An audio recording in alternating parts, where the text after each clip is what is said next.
loosen that light so that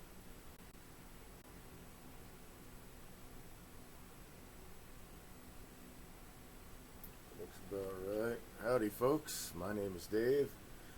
I'm a wood turner. I started this channel to help turners like you become better turners, to become a better turner myself, but also to become a better demonstrator and teacher. Thanks for joining me on Wood Turning Wednesday. Today I've got a couple of projects that I want to catch up on, so I'm going to use a variety of tools. We're going to start with a lidded box, finish a project off that I think we started 2 weeks ago.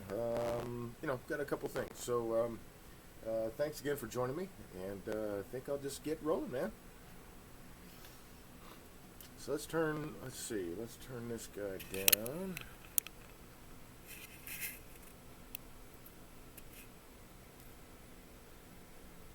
About right. All right. So I'm going to start off with this lidded box. I had set a plug in here to make an onion ring, so because I only had that much wood to work, about that much wood to work with. I parted it off about 1/8 of an inch and then cut it the rest of the way so I didn't have to widen the channel. And now we're going to fit the lid to this. Well, first we're going to open this up. We'll cut the tenon size down to something a little bit more sane, and then we'll work on the lid. Let's see, did I mark this guy? Oh, what? I didn't mark this guy. Alright. We'll get this running true first. I didn't mark where it was in the chuck, which is unusual for me. Let's see if that's it. Oh, look at that. We got lucky the first time.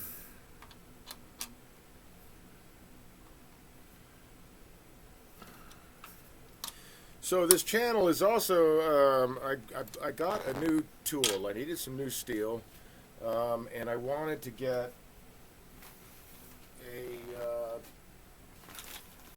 1/2 inch spindle gouge.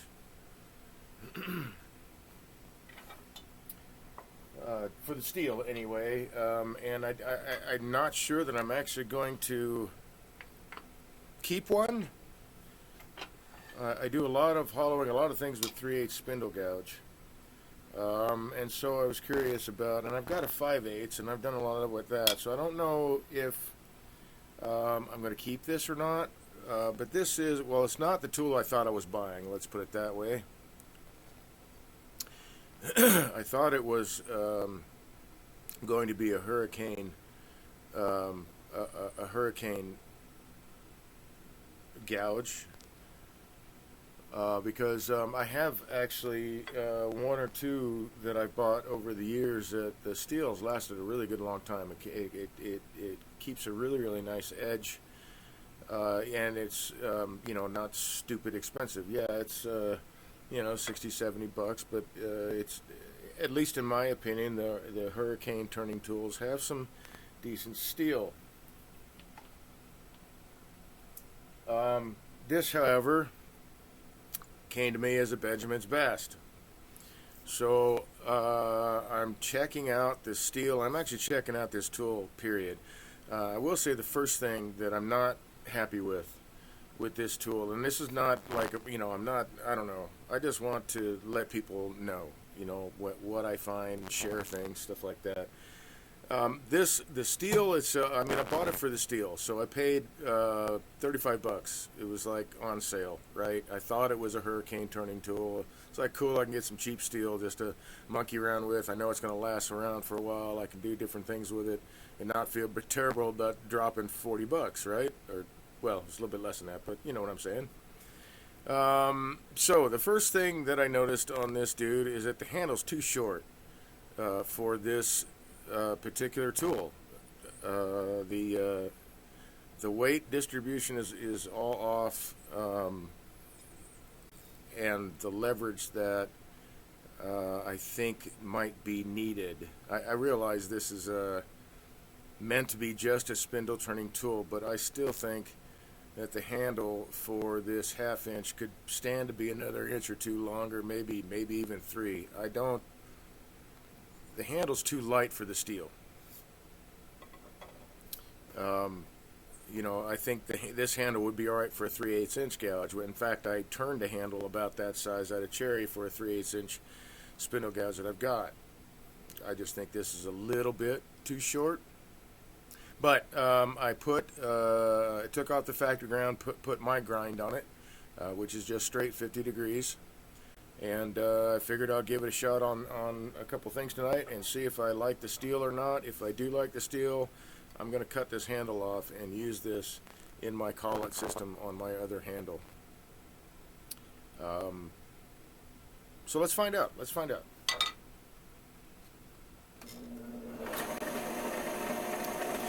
Traveling that. Alright. It's all centered on the screen, groovy.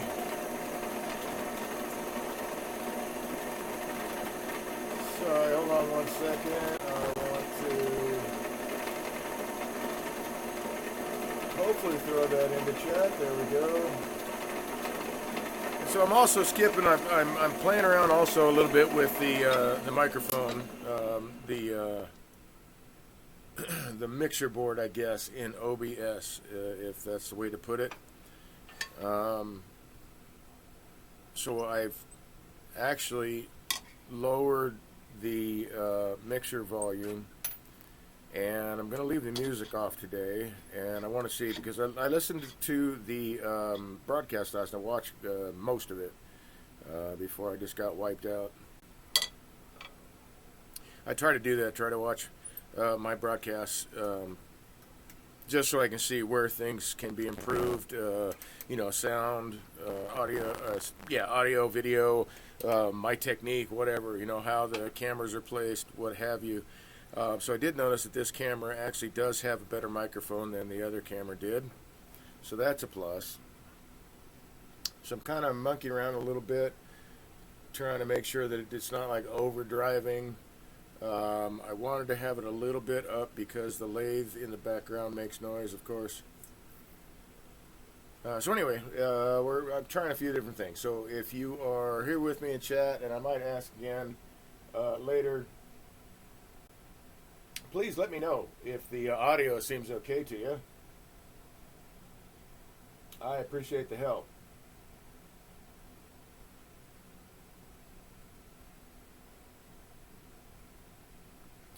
Let's see. And it looks like I might be...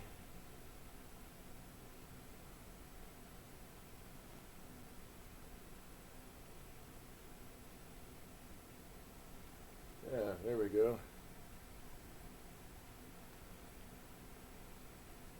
Let's see. Boy, there's quite a lag. Wow, that's crazy. All right. So it looks like I'm on my own for the moment, but that's okay. If I understand how this OBS thing works, where I can see who might be in chat. Just me and the moderator. That's all right.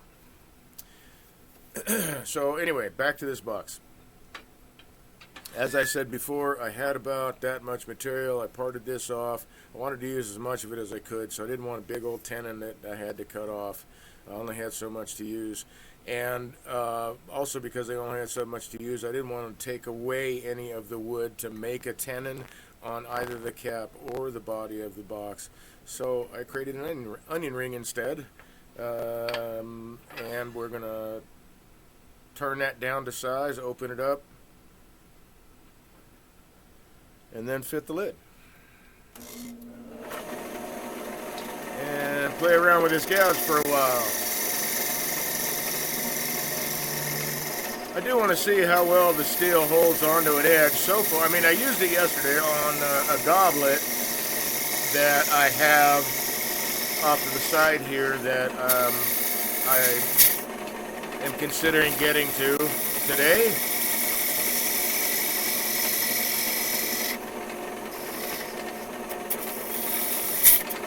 Yeah, I don't know, man.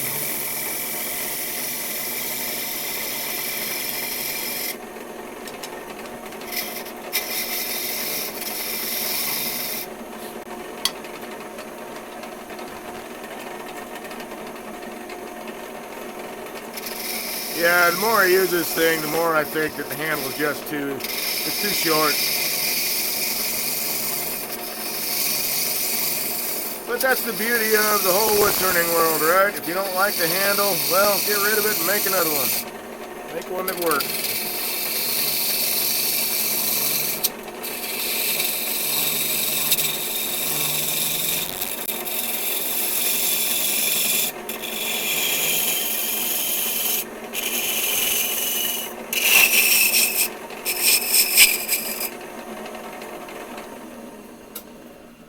And I did get a new light.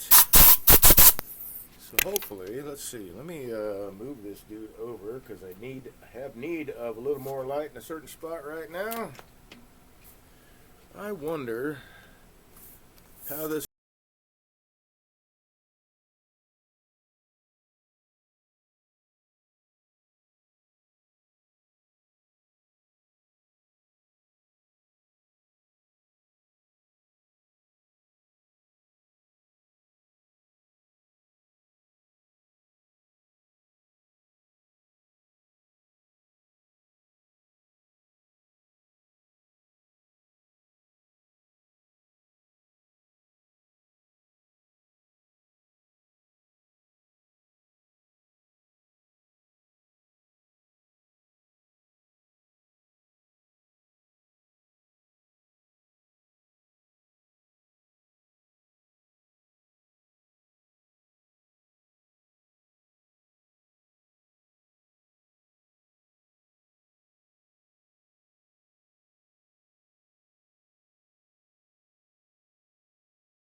I need to get.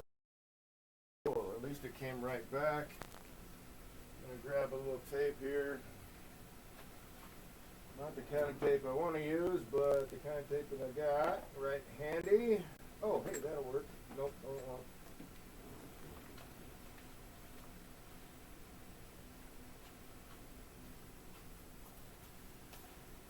Just use some strapping tape here. That's what I got right away.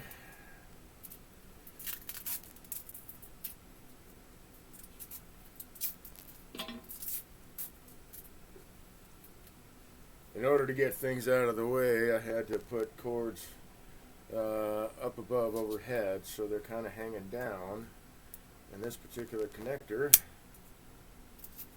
I am quite sure I just jostled it and forced it to come undone. Oh, moving this light, that's why. Pulled it apart, my bad. Alright, let's put this tape away.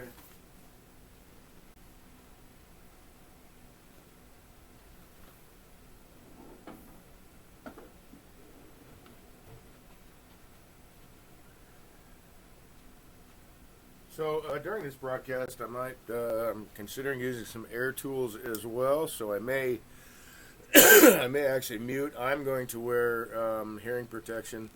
I really don't want to subject anybody to the noise of the compressor as it's running, but I want to use a body saw to cut some wood, fashioning or sculpting a piece, I guess you could say. Alright, let's see. Now what in the world was that?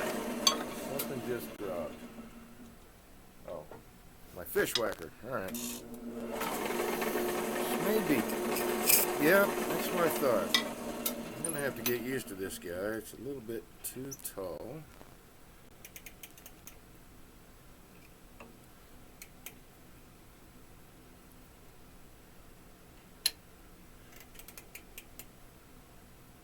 There we go.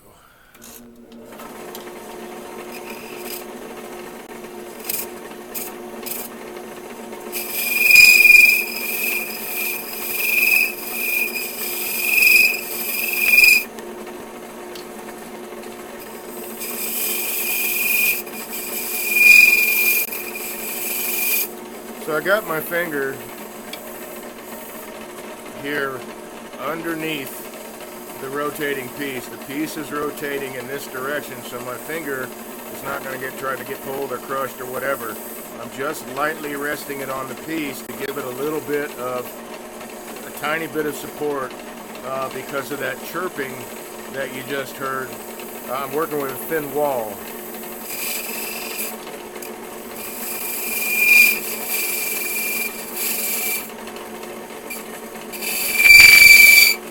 That chirping.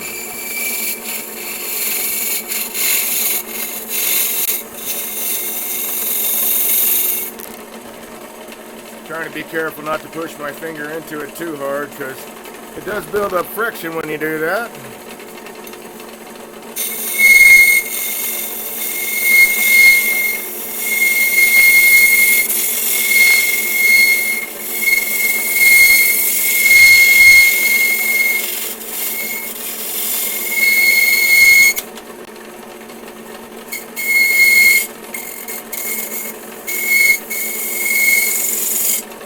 I'm at the point where it's stopping.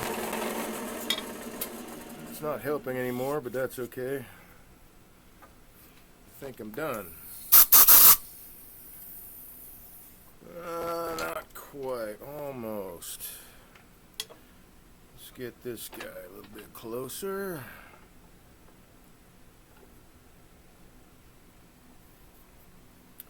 So I got a little bit of a ridge there I want to get rid of. I did finish this. So there's a little bit of ridge here I want to get rid of.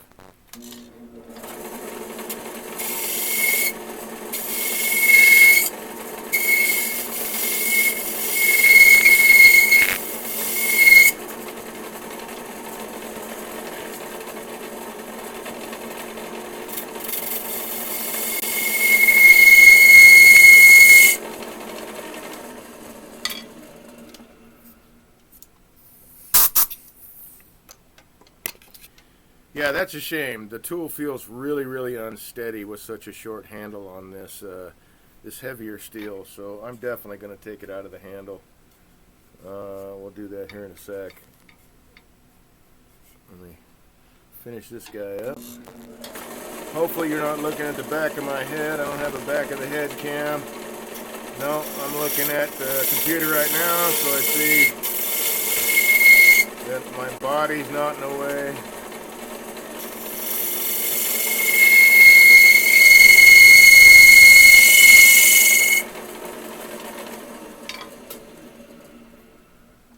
Okay, that works for me. No longer need this light.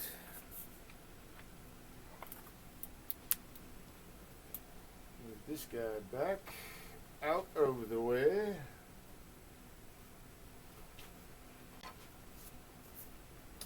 So that light helps a little bit, I guess. It is a, I don't know, clearly made in China, but it's one of those. Of course, I just dropped that right on. Oh no, it's hanging. What a lucky shot that was. My T-handle fell off the lathe, off of its magnets, because I pulled it off with the cord of this light. And it caught on one of the cables down there and it was hanging there. Cool. So it's just one of these lights that, you know, you turn the magnet on or off. I think what it is there's a piece of metal that moves over and completes, you know, a magnetic circuit between these two metal feet here. that are in here, and then there's a magnet up top, and this kind of shifts one side to the other. I think that's how it works. Anyway, it doesn't have the strongest magnet. It's not. I wish they were stronger, and I do wish that this was an incandescent bulb. But so far, I mean, for what it is, it does kind of help a little bit. Okay, so we're done with this part. I now need to see. So if you consider getting another lamp for your lathe, I'm always like, it's like there's never enough light. I'm going to turn that guy on. I'm going to turn this camera off. Hopefully it doesn't wash it out too bad. Let's see what happens when I do this light.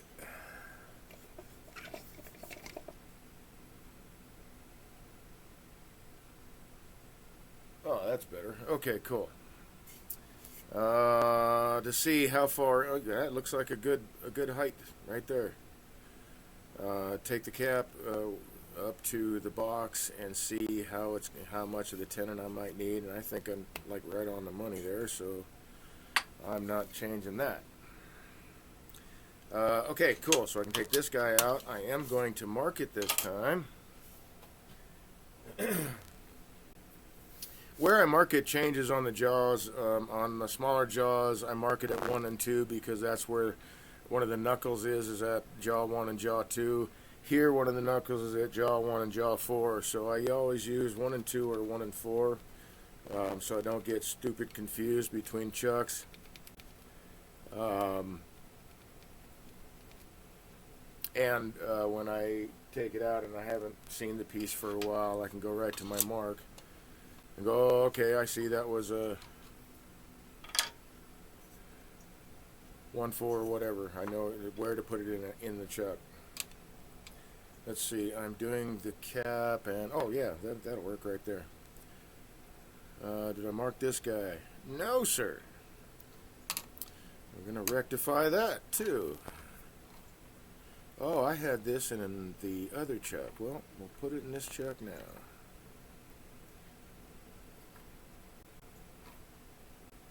That looks about the same position as it would be in the other chuck. See how that goes. Well, it needs some work. It's a little oval, but that's okay. It's a little oval. And that is because I had turned these green. So last week, when I started on this box, I think, I don't recall for sure, but I think I ran out of time. No, I know what it was. I was making an onion ring and then glued it in, and used wood glue instead of like CA or anything like that. I like the stronger bond of the wood glue when it's wood to wood. So I did that and then had to put this aside for a little bit for that glue to set. And I just used Titebond 3, but it's wood glue, right?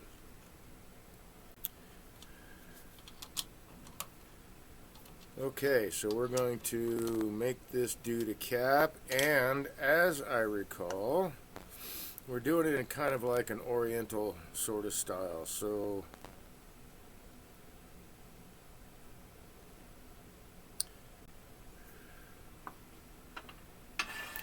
I don't know, I don't even know. Yeah, I'm doing it in yeah. Yeah. Try not to be too concerned about being super PC. So if anybody's offended by any of the terms I use, I may not know the proper vernacular these days.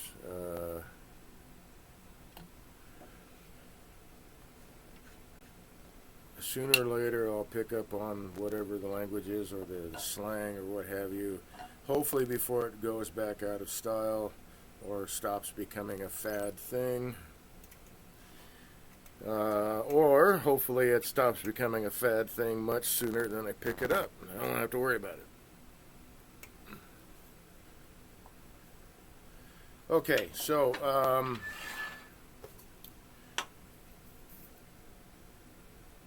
I saw a really cool video by Richard Findley, and what did he call it? He called it a dolly. So when he does lidded boxes, and they all have to be the same, he does like a production run. He makes what's called a dolly, and it is a piece of wood, and he does it in the shape of the box that he's of this particular style box that he does multiples of. So you could imagine that this would be the shape of this box, but not hollowed out and small enough to be able to slide right into the opening with a decent fit. To a depth, he has a line, a V-cut, a line scored, so that when he sits it in there, he can see it right at the rim of the box. And if I was doing that, I will do that if I decide to do a bunch of the same boxes. I don't always do that. Actually, I rarely do that. I do like similar styles but different designs on boxes. But, you know, if I have a lot of the same box bodies, maybe I'll do that. But I thought it was a cool idea. Okay, so having said that, I'm going to grab my calipers here. And we're going to kind of ballpark this because I'm going to sneak up on the fit. I want it to be... I don't want it to be like a pop-on fit, if that makes any sense to you. I do want a decent friction hold. I don't want it to be super loose. It's kind of, you know, and that's like really subjective for what it is for people, but I like a decent fit, something that's not like too difficult to take apart, but it depends on the application, what the box is for. Some I have lids that are a little bit more tight-fitting, friction fit, but more, well, friction fit plus slightly undercut rim so that the lip of the lid kind of sits down into place, and I do that on some of my jewelry boxes. It's not something you got to wrestle with to get off, but it's a much more secure hold for boxes like that. Some of them are just, you know, onion ring friction fit. Some of them have, I don't know, I'm going to start working on threading things. So, you know, we'll see what happens in the future, man. I might use that idea.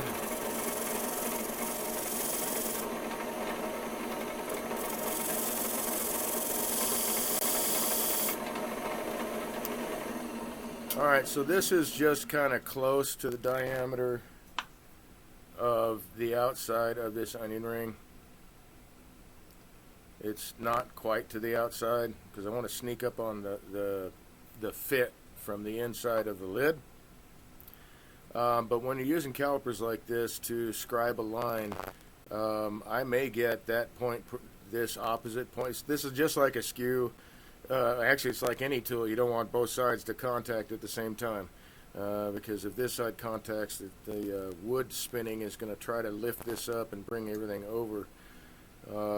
So I'm just scoring the line with this point and then getting the point close to the wood to see where it matches up, if it does actually match up with that line, which it does. So here's a little tip for you. Don't touch both points. Don't cross the streams, right? Don't cross the streams. Alright, so that is... How do I want to do the inside of this guy? Let's see.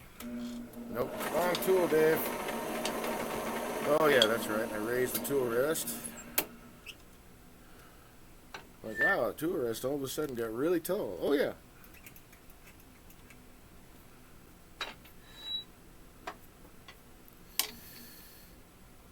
It's still too tall.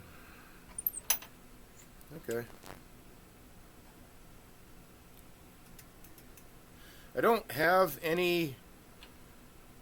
The only half-inch tool I have, I think, is that a half-inch? Might be. Is a skew. Thompson skew is the only half-inch tool I've got. There we go. So getting used to where the tool rest needs to be for it.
not too sure, man.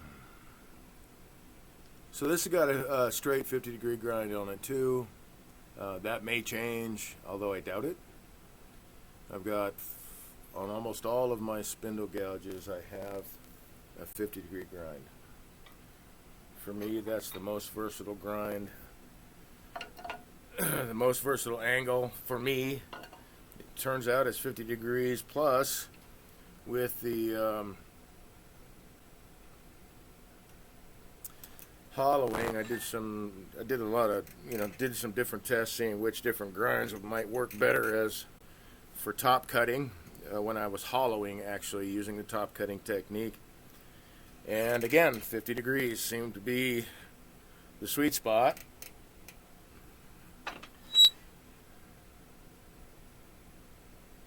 For hollowing as well, so that's where I am with that. Okay, there's my line, so I'm going to go right to the line because it's a little short.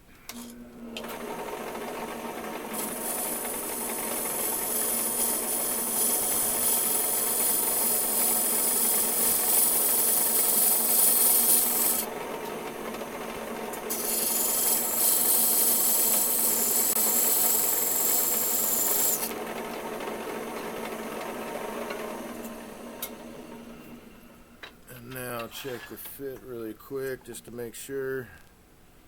Oh boy, man, yeah, it was right on that line. All right, we can fix that. Let's get a little bit closer here.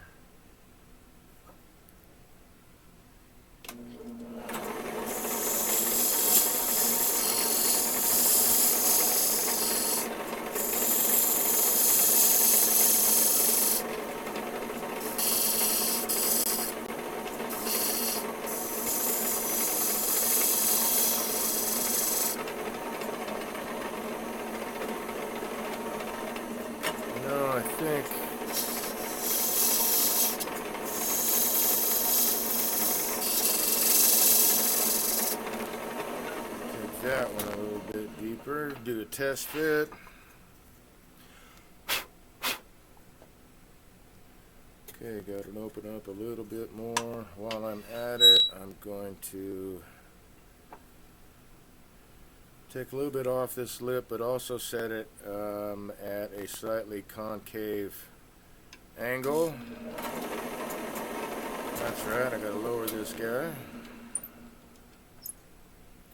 for this spindle gouge.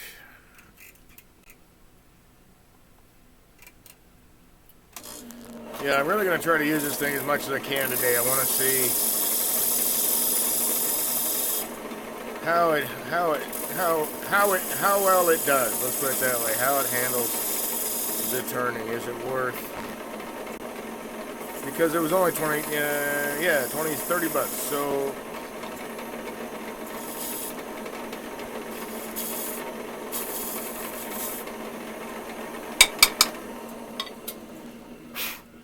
like 26 bucks plus shipping, I think. So it's like 30 bucks. Oh, I'm leaving that here. And if it's not, good steel for to maintain its life as a spindle gouge, at least I'll have some experience, not only with this particular brand of tool and this very seemingly too short handle. Yeah, I think they probably should look at that. I know that this is mostly designed, or it's a spindle tool, so you're not typically going to be on the inside of something. But even with a spindle tool, it just seems like there's not enough handle. So yeah, maybe about that much longer would be about right. So about 2.5 more inches. Let's see. Let's check the depth of this guy because I want to see. Throwing a dome in there. So halfway to that. Yeah. Well, I got a little bit ways I can go. I think. No, I don't need the light for this.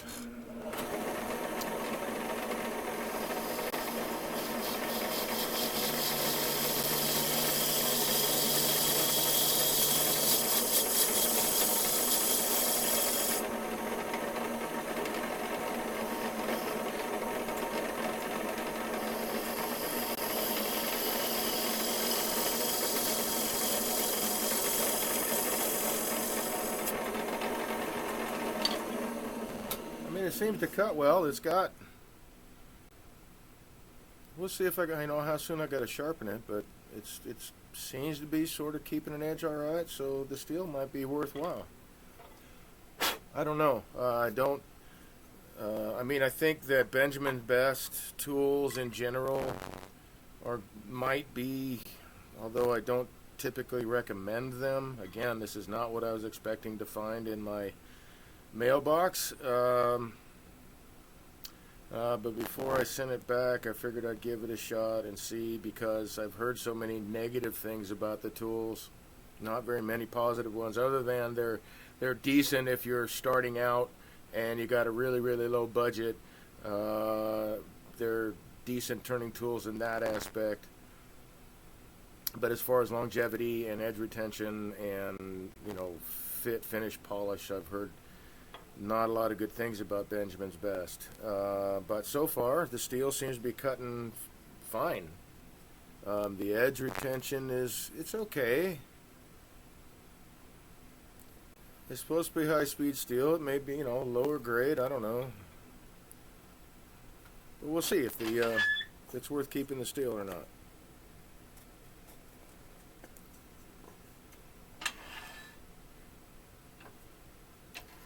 All right, let's bring this up a bit. I don't like to steer people to like crazy things where you're going to have lots of tool steel is spendy already, and good tool steel is worth the price most of the time. Yes, I did say most of the time. Depends on what your application is and whether or not it's okay to you that you replace a tool more often or something like that. But even so, like I say, I'm sure they probably make box scrapers like this. I use this just for the tenon part on my boxes. It's just an old Hurricane tool spindle gouge, 3/8 inch spindle gouge that I ran out of flute. You can see just a little bit of it left there, but I ran out of flute and I couldn't get this tool into the grinder any closer with my setup to be able to just use up all that flute. And then also in turn, once I got the flute down to this point, I'm looking at 1.5 inches of tool, and that's not going to do me any good. I got to do all the close work with that. So I figured I'd make myself a box scraper tool that I can do the tenons with, the inside of tenons with. And again, this is Hurricane tools. This tool steel has lasted me a long, long time. And I don't remember what I paid for the gouge originally. I'd have to go back in my records, but it was a reasonable price. And again, because tool steel is expensive, I try to reuse everything as much as I can, and I have myself a new tool. And it suits the needs that I made it for.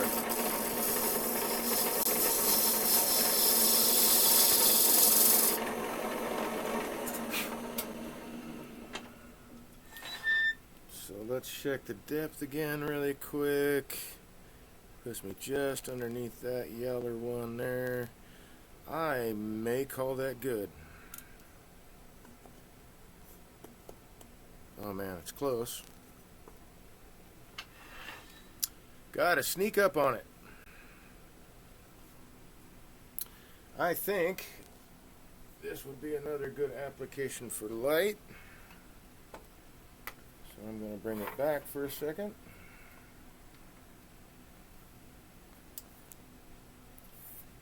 Somewhere over there. Maybe point it away, get some contrast. There we go.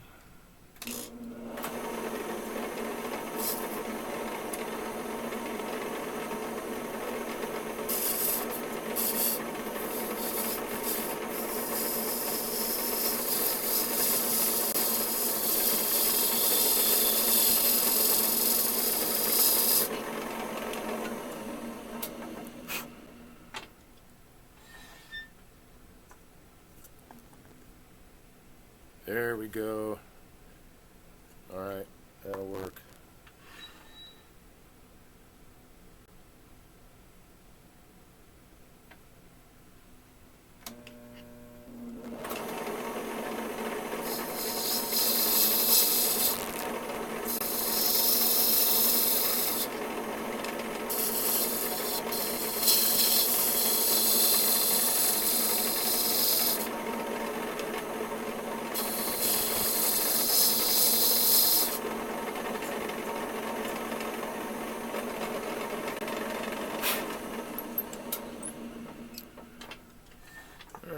Let's check this dude out.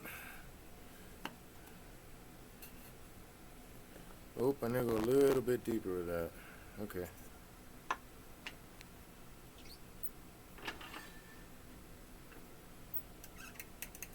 Oops. I also have to raise the tool rest.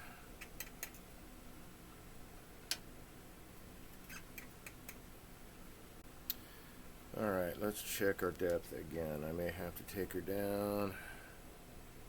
It's like right there. We'll call it splitting the yellow. So there's my depth right now. I'll go a little bit deeper should I need to, and I may need to. Oops, sorry. I want to get as close as I can so I have as little tool overhanging the rest as I can get. This is a scraper, so my handle is up, the tool is down. This cutting edge is less than 90 degrees to the face that I'm cutting against. Getting some lovely ribbon shavings.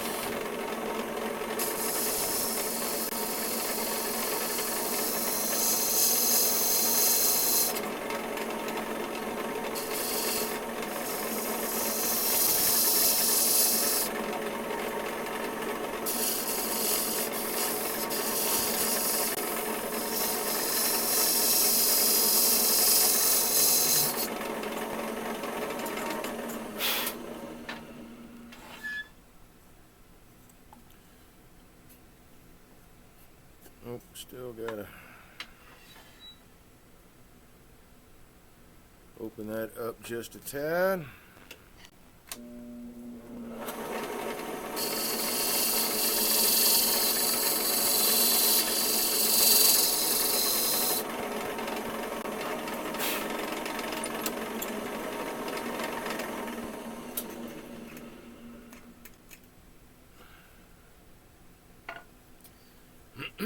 Okay, my line is there, so I can go. Yeah, but do I need to? Yeah, I'll go a little bit deeper with the inside dome.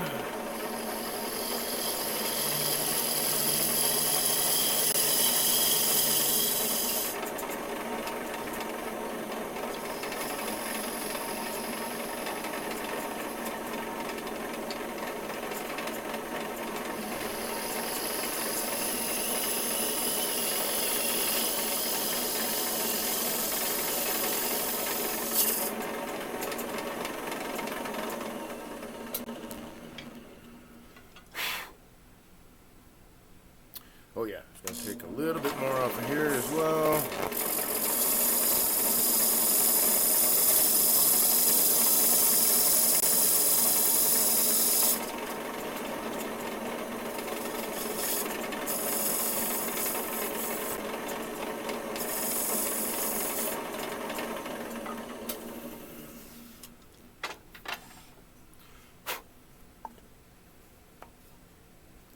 Well, that's the fit I want, but it's not quite.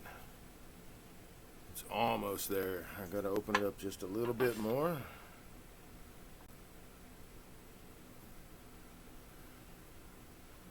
So I'm going to turn the tool on its side and catch this burr and bring the whole tool this way just to shave a little bit off that inside wall.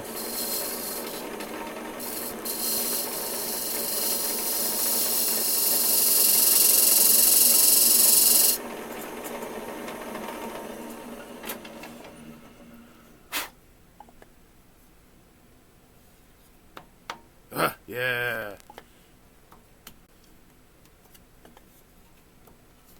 That's actually the fit I really want. That'll work. That works for me.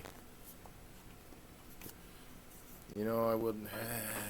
Gotta please the people, though, I guess. No, let me just.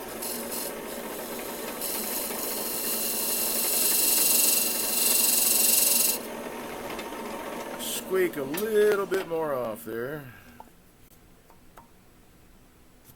That'll, yeah, I can be happy with that. Is that too tight? Might be just a skosh too tight. We do know that the wood will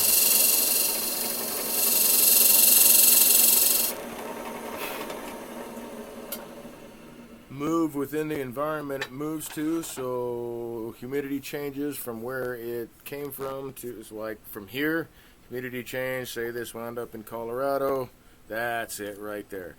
That's what I want. Colorado's a lot, well, at least it used to be. I can't swear to it now because I haven't lived there for almost,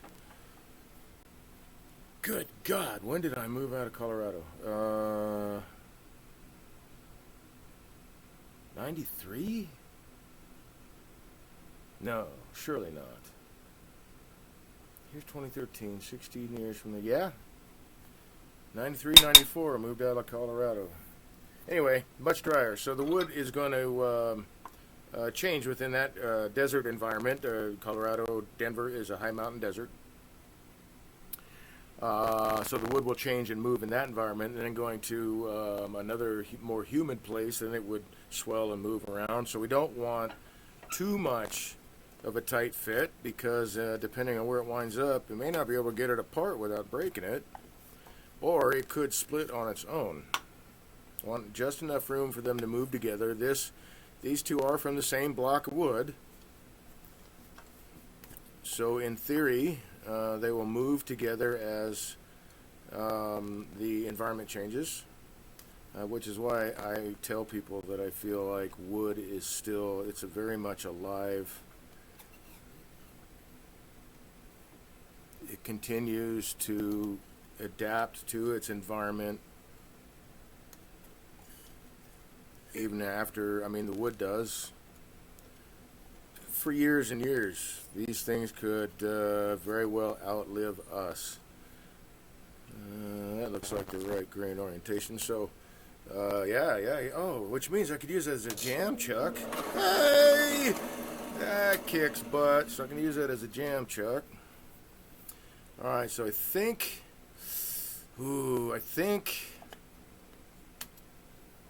I don't want to have a sharp edge, but I might undercut it just a little bit more so that it overhangs just a little bit more onto the body. Let's see what that looks like.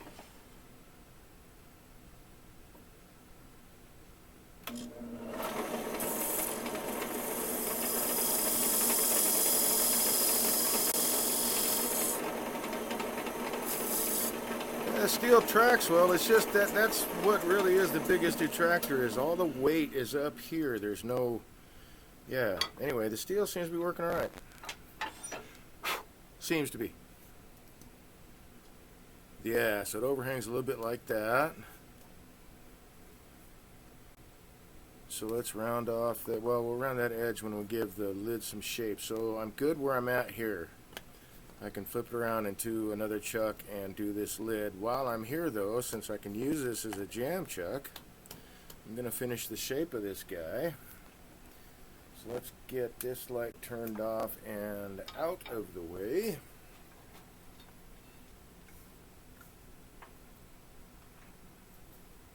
There we are. And I am going to bring up the tailstock. Let's see, I'm sure I marked, yes, that I did. I marked my bottom. I'm going to double check that though, just because I won't be able to see it once it's turned around. But yeah, you can see that the onion ring there, got it lined up really, really nicely. No gap. I'm happy with that. That's not so easy to do every time. So this is it right here. So I'm going to put this on the chuck. Draw this line and see if it matches up. Sorry, I need this light. Draw this line and see if it matches up with the other ones. Why, there's one. The other line, and it hit it right on the money. That was the first line. So that's my bottom. So I can bring my tailstock up and know that I'm going to sink the point in a little bit more into the live center. Oh, and I don't need this guy anymore, so we can put you away. so I don't have so much of a large dimple in there that I gotta turn away, cut away. Let's see, I do want my 1/4 inch skew for a moment.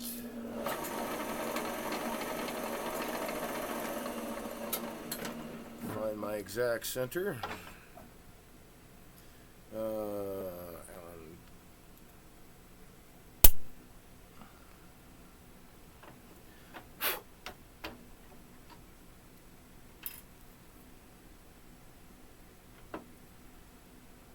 That'll work.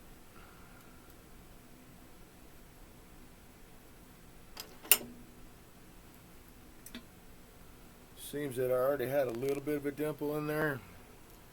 I want to put the skew up there, just clean the fuzz out of it, so I'll shorten my point and I won't have so much to take away from the bottom. I can leave it a little bit thicker if I want to. What that means is I've got a little bit more room to complete the design. And I don't need to have it really forced up there. Just need this for support, that's it.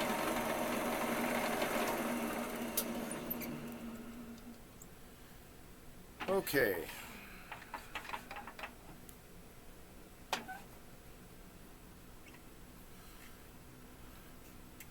It's already really close, man. I think if I were to just, I don't know, I kind of like that too, though. It'll be a hybridized design. How's that? Just what looks cool. But I don't know, Far East influence, Asian influence, Oriental, whatever the term is these days. All right, let's do this.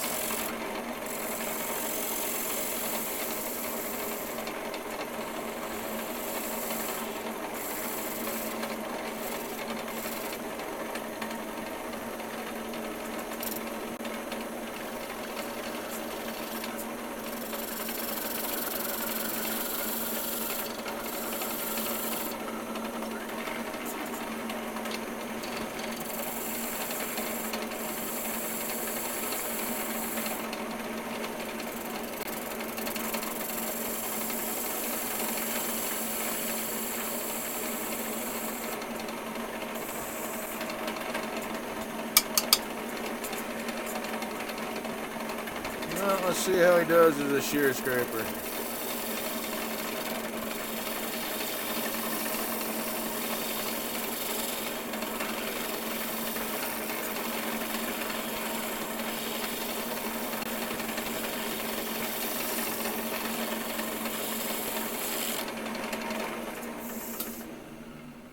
Not bad, and the edge is still being retained fairly well.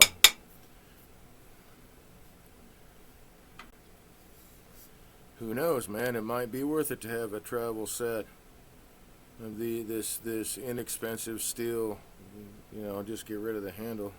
I don't know what the other tools are like. I've never bought Benjamin's Best because of all the bad publicity that I have heard about from turners. Okay, let's take this down just a little bit more, I think. Well, I don't want it to look like a ghost, man. That's silly. But more, so it's kind of like a, yeah, okay. Kind of sort of reminiscent of a bell shape.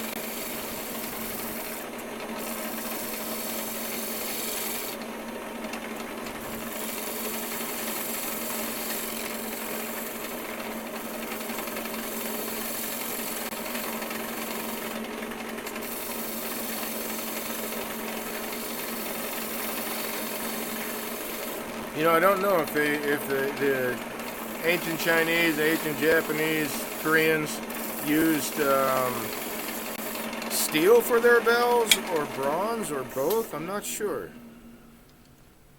For some reason, I was thinking that they were steel, but they could be bronze, brass. So maybe a little bit more. You know what? Let's stop the shear scraping. Let's just make the shape.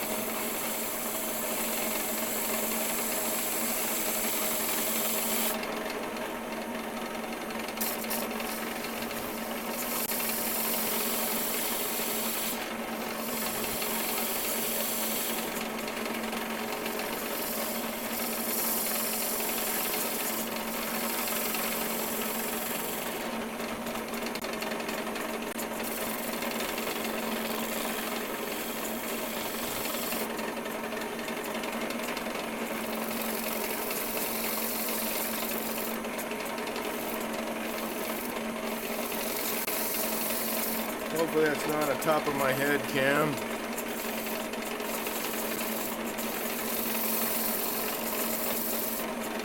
I'm really working with this tool to see how well it handles all the stuff I usually do with other tools.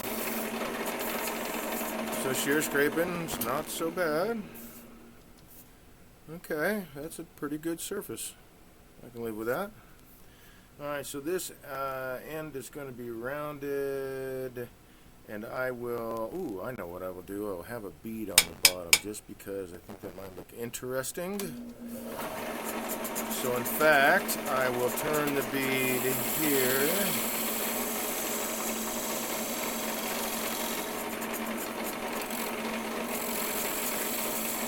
And then around this part.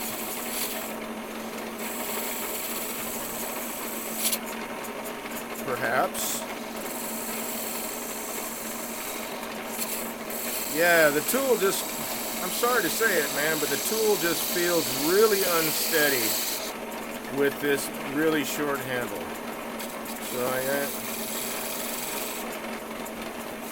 So you know what? I'm going to take it out right now. I know that means that I can't send it back, but the tool steel seems to be doing all right. So I'm going to do that. Let's get rid of this handle.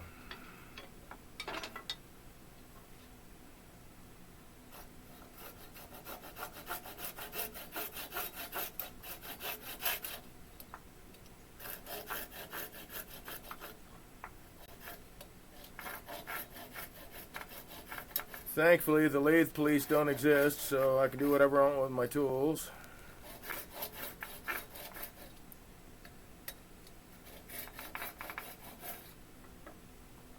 I don't know that this will get it out of here, but at least it'll let me split the handle.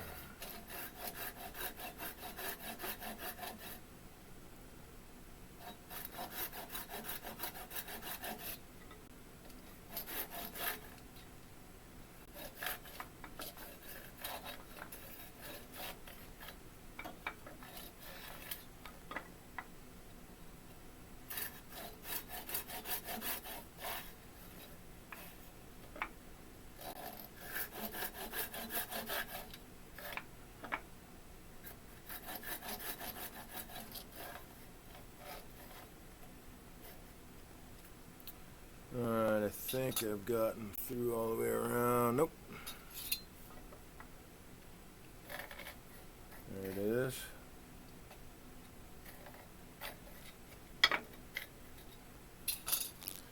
So I didn't think that would free it, but at least I don't have to worry about the brass thing now, brass collet.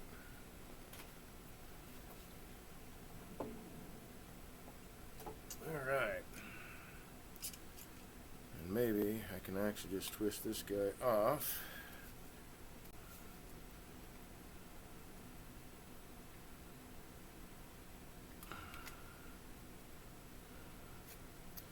There we go.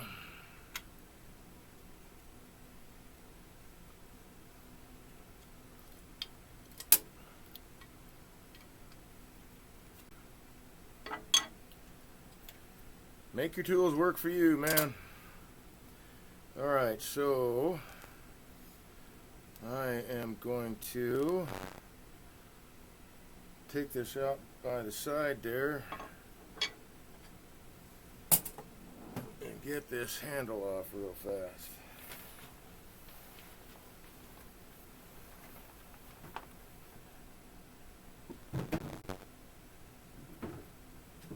You might hear a loud bang or two.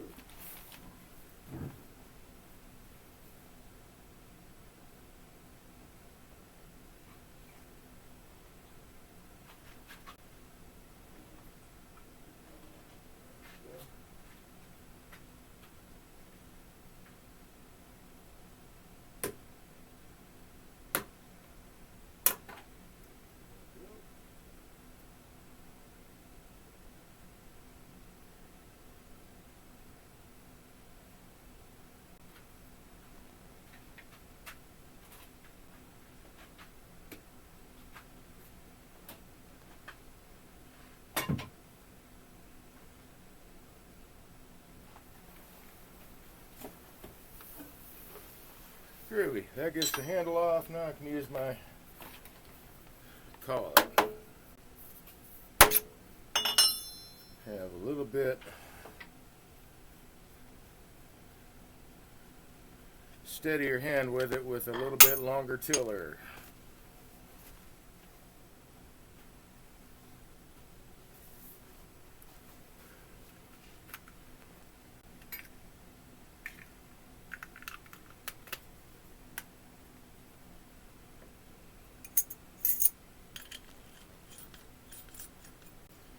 Toss that guy.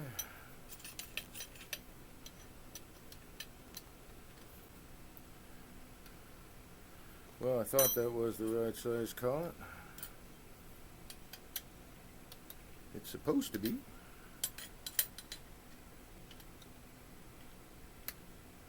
Huh. So, I need to find the right side collet. I'll do that another time. I was pretty sure that was it.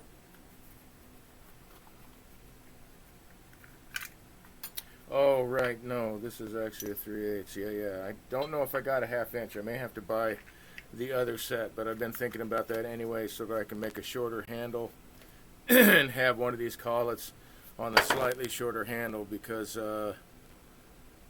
this is a nice handle and great for hogging stuff off, but it's just a little bit long for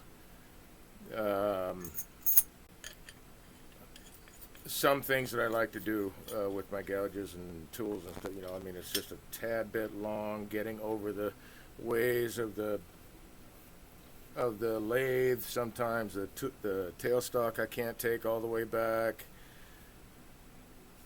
and this slightly longer handle, I'm going to shorten it by about 1.5 inches, maybe 2 inches. Will get me more clearance here on this particular lathe. Okay. So set this guy aside, but the tool still, I mean, it seems to be cutting all right, so that's a bonus. We're going to keep that dude.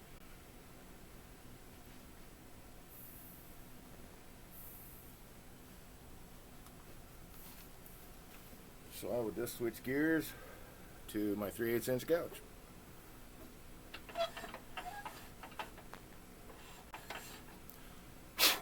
Which means I need to make sure that my tool rest is at the right height.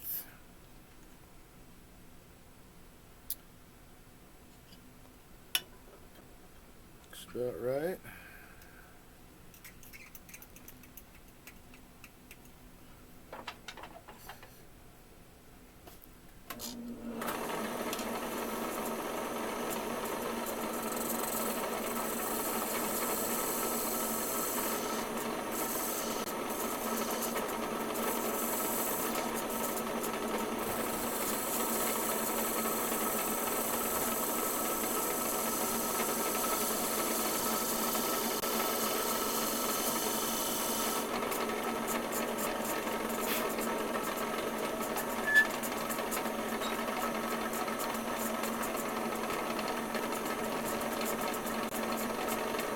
Or do I think about that? That looks like a nice shape already.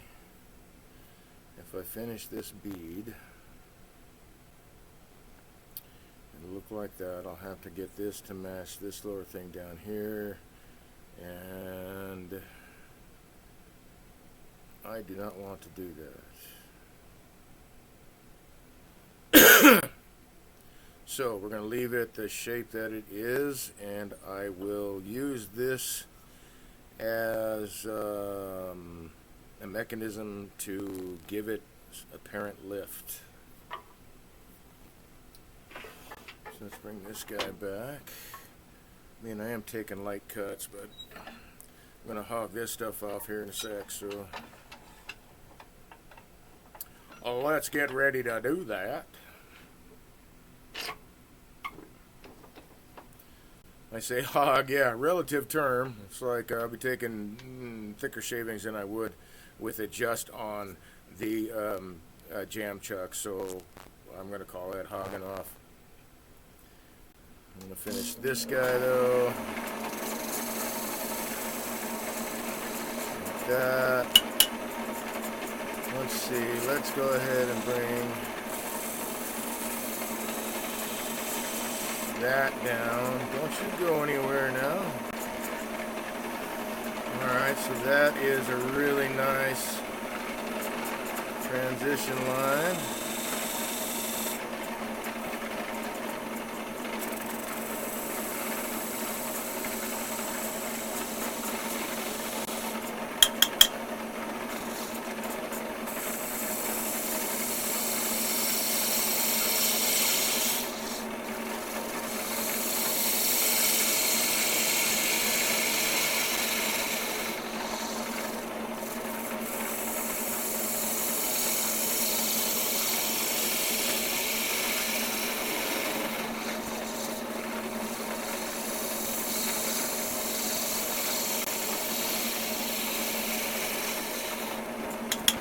So yeah, let me go over this really quick. It turns out this is, at least to me, the most efficient way to use the spindle gouge is that you want to start up high and bring it down to whatever the diameter is you're working at.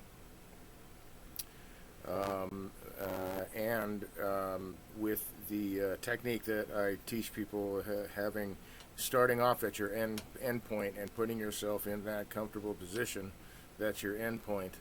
Now work backwards to your starting point, rotating everything to the position it needs to be to get the tool to cut properly, which is most often a little uncomfortable.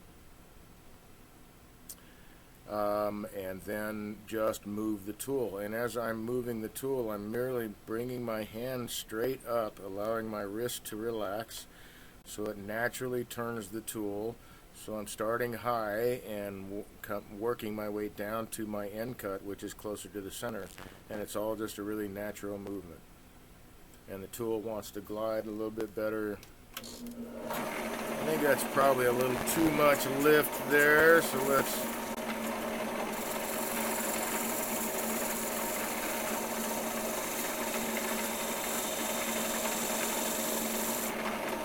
round that off again and take it just a little bit more off there.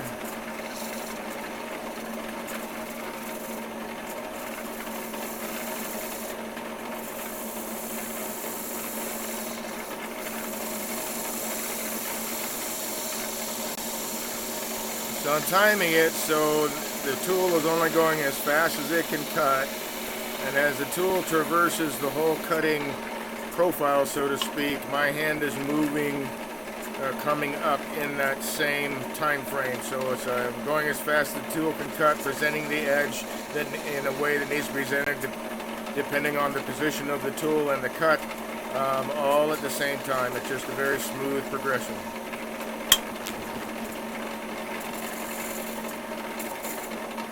Let's see, let's go ahead and finish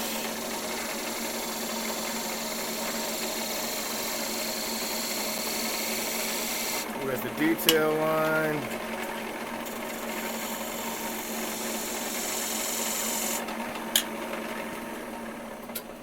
And now I can take the tool the tail rest, not the tool rest. The tail rest away. Tail stock. I'll get the right verbiage out sooner or later.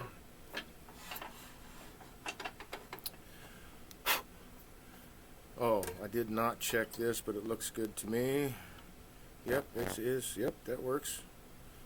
Got a concave surface, so it'll sit on the outer edge. Just want to get rid of this tenon.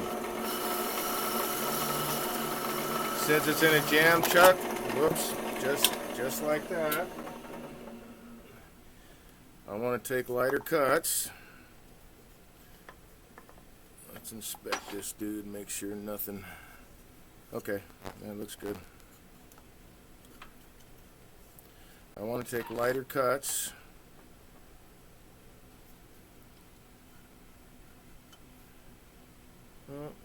Well, maybe I don't have to redo that. So as not to cause it to come off the jam chuck. So instead I will first shorten that tenon.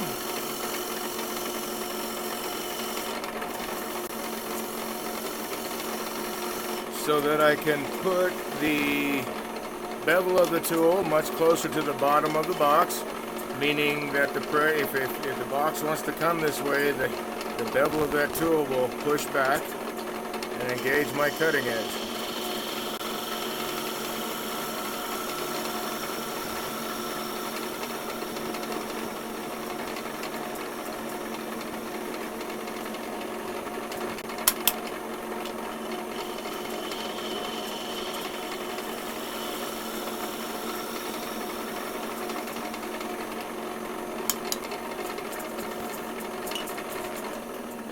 See how that looks.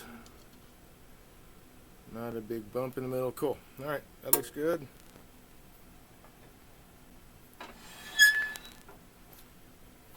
So we'll slow the lathe speed down just a bit. What is this? That's 150. We don't want 150.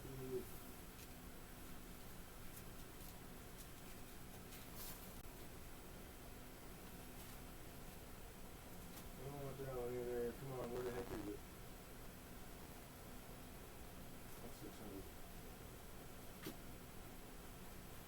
I'm sure I just put it over there. Where the heck? Oh, nope, that's not a piece. That'll work right there. So lay it down a bit. Whoops. It's alright with me. I don't advocate having a death grip on any of your tools, or even this is a tool, even your abrasive, so if the lathe takes it away from me, that's okay with me.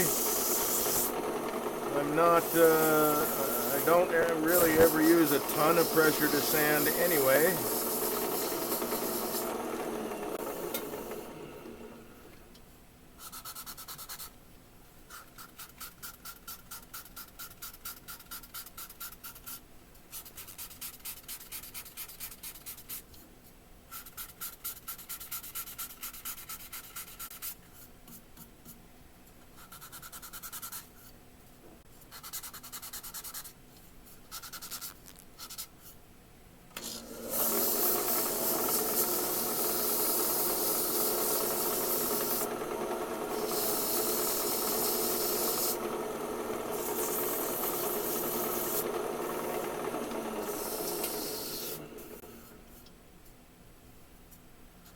Now I'll just do a little sanding with the grain.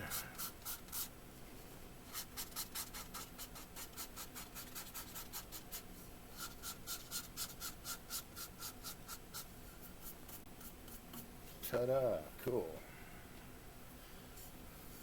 Oh, I should do that.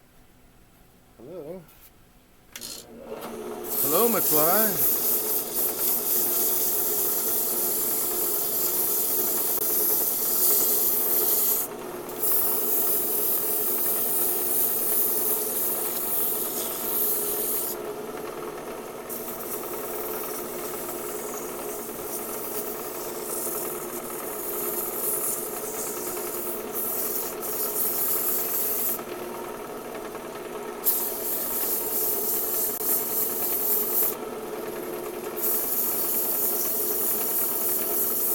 So on wider coves like this, I'll tend to use my fingers because they're round as a backer for the sandpaper. I can follow those curves a little bit easier. And since it's a light touch that I'm working with, I don't really have to worry about getting pulled in or whatever. I've often had the sandpaper just taken right out of my fingers. Again, that's alright with me. I don't want to get pulled in. Just like that.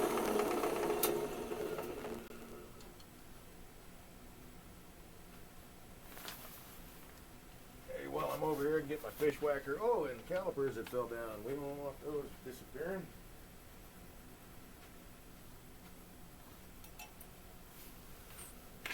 Fish whacker goes there.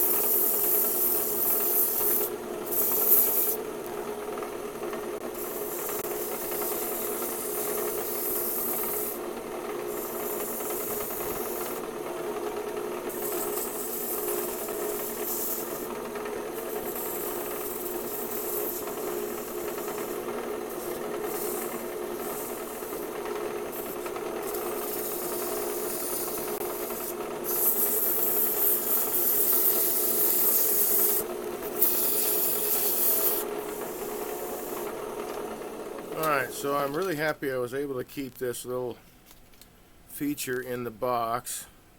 I like this shape. I think that's cool. So we'll make a lid to match that shape. I got to keep that feature, so once I get this into a chuck to be able to put my finish on, I think I'm going to go with my beeswax walnut oil, my blend.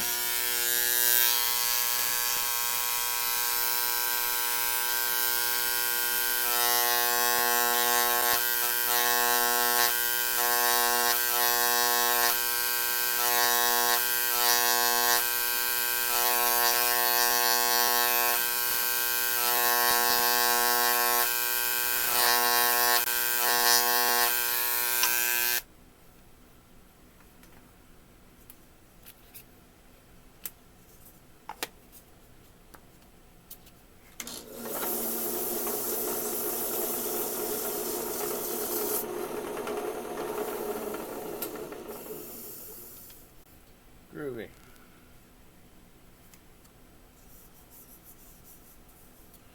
And I'll finish the sanding that shoulder when I have it in the chuck before I put finish on it. Yeah, you can see, let's see, yeah, there's that dude. So there's more than one of these. There's this feature on the outside. There's one you can see on the inside. You can't really tell on the outside, but you open it up and you see this really cool little feature in the bottom. Neat. Got very lucky with that. That's very, very, very cool. Okay, so I need to draw my depth here. Oh, that's what it is. It's getting dark earlier now. This shouldn't be this dark already. So we have a new depth. Just about halfway there. We're going to call it this. Right there. And I got plenty to work with, so plenty of material to work with. That means the other chuck needs to come out now.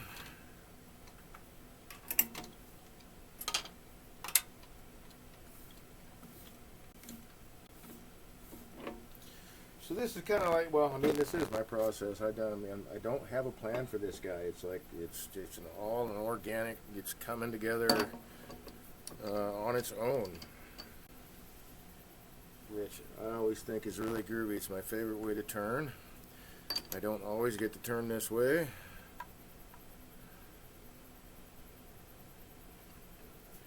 Okay, so this is going to be, well, man, maybe I'm turning it more into Pacific East Islander kind of motif. That might be cool too. Okay, let me look at this again. How wide was this overhanging? So that's actually good. That works. Oh, whoops. I done forgot something.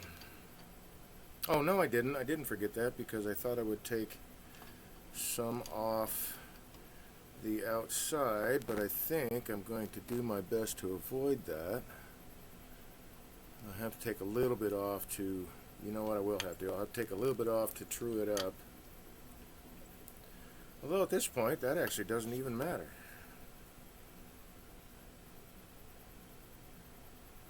Especially with a more organic shape, if you will. Okay. So truing it up is not a big deal. Besides, it wasn't that bad to begin with.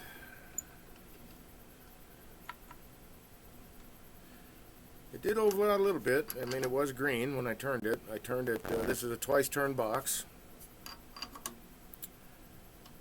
I had, like I said, just a little bit of this walnut material that was green.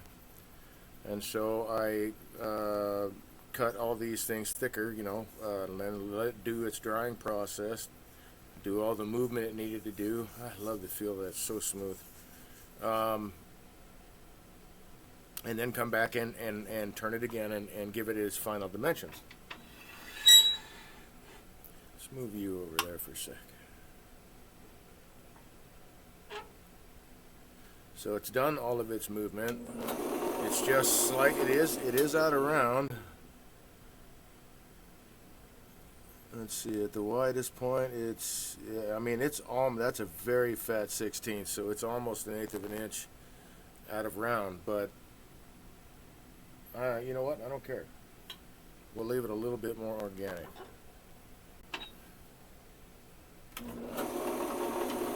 So let's round this guy here off.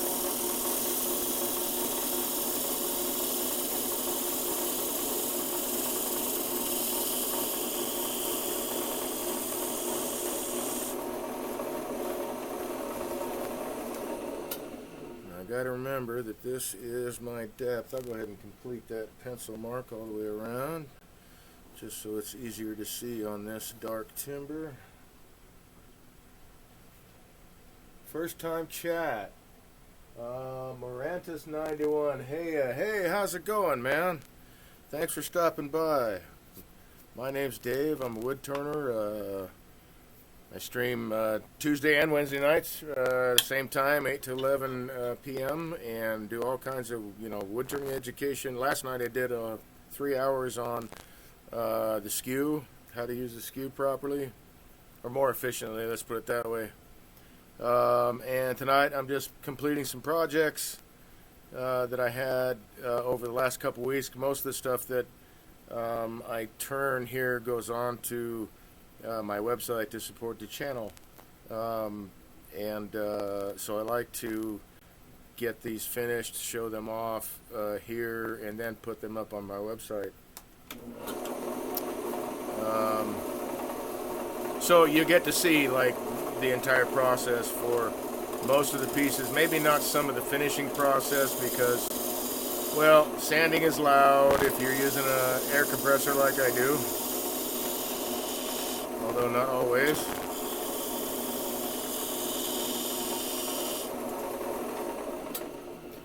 Okay, I don't want to do beads all the way across the surface, but I want to have, I think that little hat there is going to look cool, so I'm going to work my way up to where this tenon was and turn that into a centerpiece. So I guess this is kind of going more towards the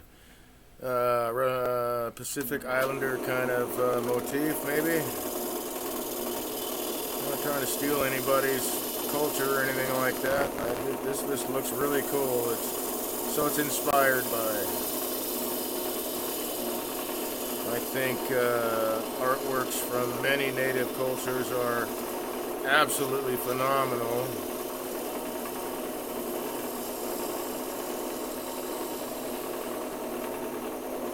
There we go. So I think that might look pretty nice, maybe. That gives me a whole surface here to do something with. So, Morantis, are you a wood turner? Do you work with wood? Are you an artist? Maker?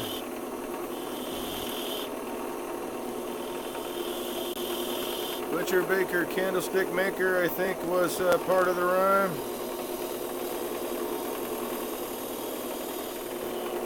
Tinker, tailor, soldier, spy. Alright, let's clean this up some more.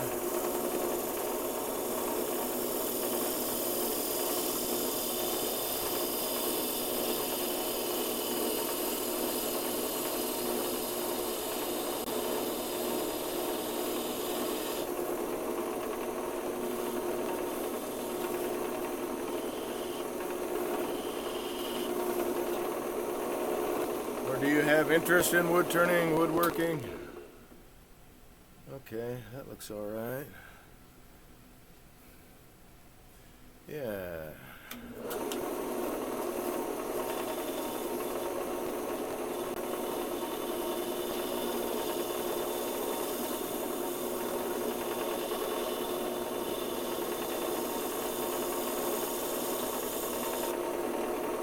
shear scrape across the face of that. Let's clean this up a little bit.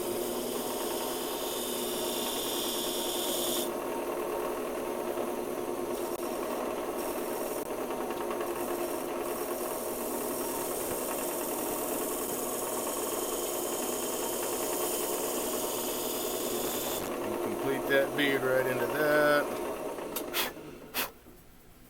Okay, do I want to do anything with this surface? Maybe I will... Oh, that might be an idea. Okay, so as I look at this together,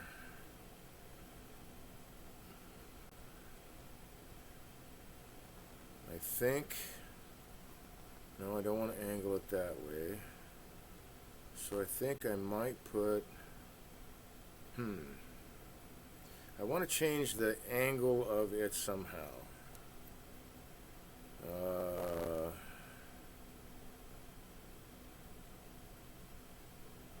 So it's not just a straight line.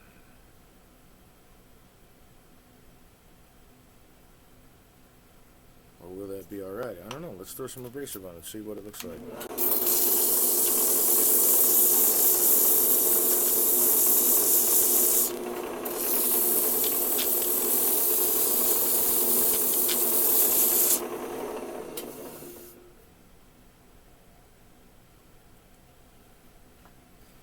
So that's an awful lot of walnut. Oop, get back here now. That's awful. I mean, it's like canvas sized right there. Could do designs or something in that.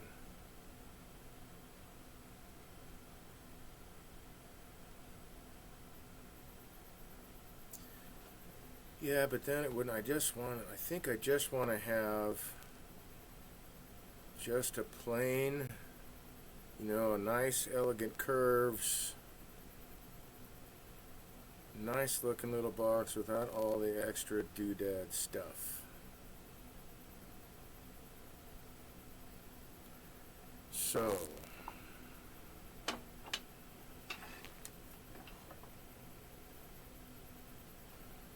let's do this.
Okay, so we got a bead. I think it looks nice. It's understated. Yeah, I'm gonna go with this. This is nice. I like this.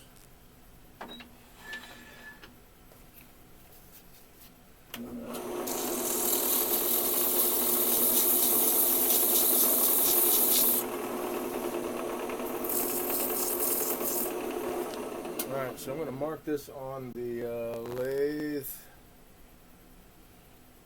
or on the chuck here. Let's see, that is not 1 and 4. Boy, I'm having a hard time doing it. They're just worn away. 2, 1 and 2. Yeah, okay. So just mark it right there. Be easy to get rid of that mark.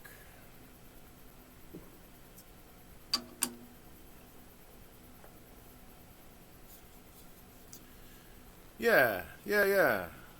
And then from overhead, yeah, and I like the curve. Yeah, yeah, I'm cool with that. That's nice.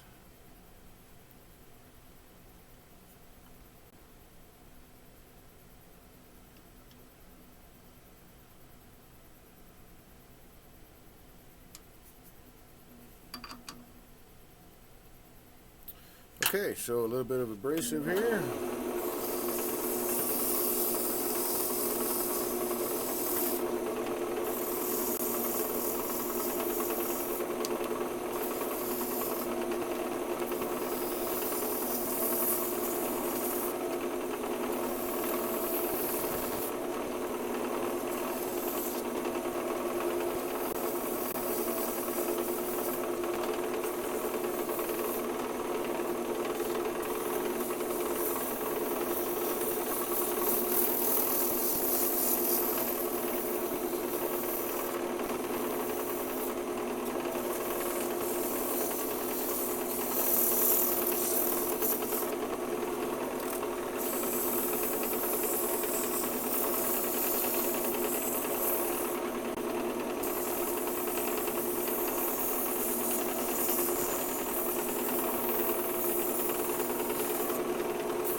Oh, don't tell me. Oh, okay. I thought I was back on 400. Actually, I should be for this part, but I turned this at 400 RPM. I do think that is pretty important for people to think about, cogitate on their own experience. It really doesn't matter what speed you're turning at as long as that speed is comfortable to you. On this particular lathe, it really does depend on the diameter of the piece that I'm working with. But to date, well, I have had it up to 2,000 RPM, but that is only for the buffing system.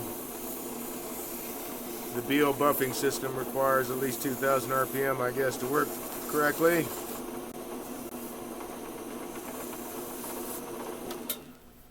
Or maybe it's 1750 as it would be on a slow motor, low speed.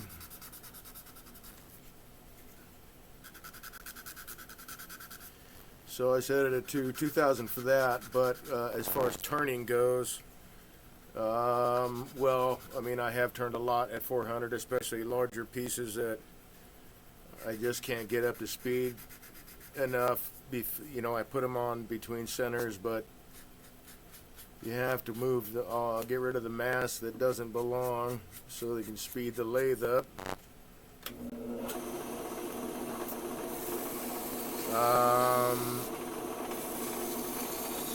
So I think the fastest, actually I know the fastest that I typically turn is 800 or 1,000 RPM. I rarely go above that.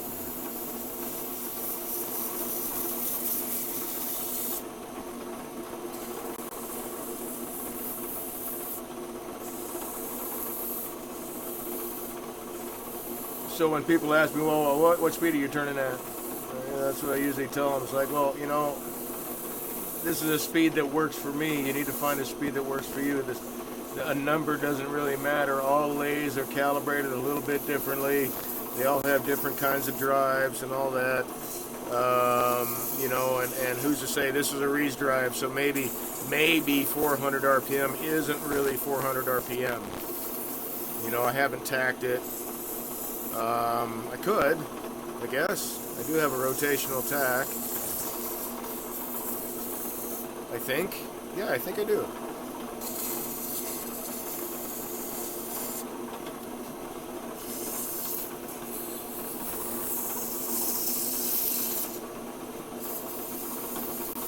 So I've never really checked it. I've just do my best to adapt to what the wood is doing and the lathe, you know, the whole picture, what all's happening. It's like a full sensory experience, pretty much.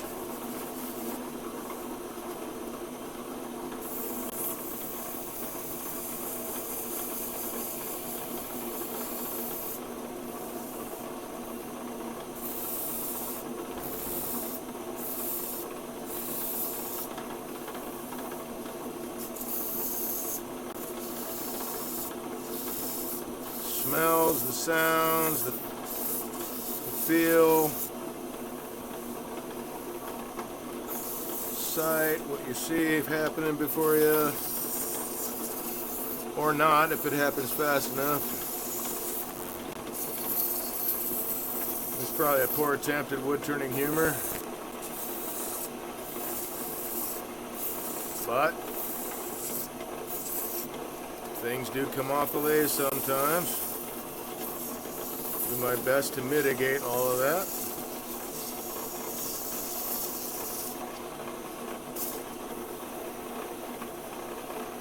Okay, and I think I'll get around this guy like this.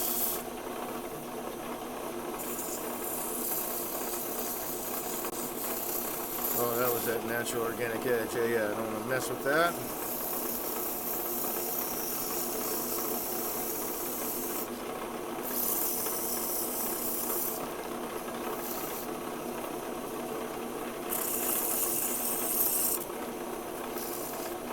Oh, goodness gracious. Let's see. I need to fold it this way.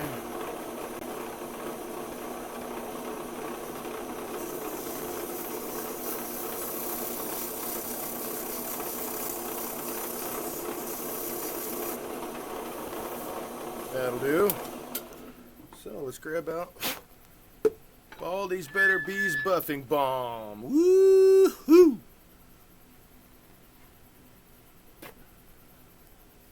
I like this mixture, man. I mean, the idea ultimately comes from, wait, where does it come from? Ultimately comes from,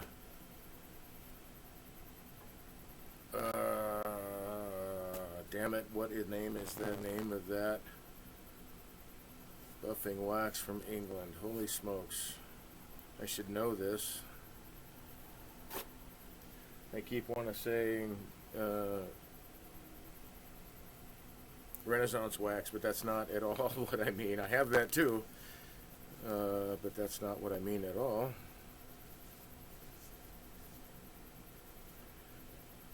It's funny. I just have, it's ever since I made my own blend. It seems like everybody is making it their own blend of a buffing finish, final sand. And most of the stuff that when it needs to cure or whatever, I got to do it inside, especially during the winter because it does get mighty cold here, and you know, temperature fluctuations can be pretty large in a day sometimes here in the winter. And you know, petroleum-based finishes. Well, I don't know. You know, a lot of finishes they need to be able to cure at a minimum temperature, right? So in the wintertime, I have to take things inside, and I don't want a bunch of petroleum products off-gassing in my space. So I've come up with alternatives.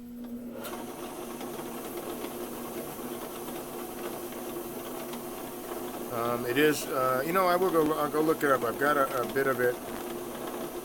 It's like it starts with an R, I swear. That's why I keep wanting to call it Renaissance wax.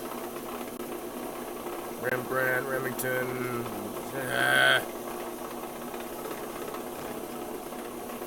Alright, this is going to bug crap in here. I'll be right back. I'm going to go look at the label.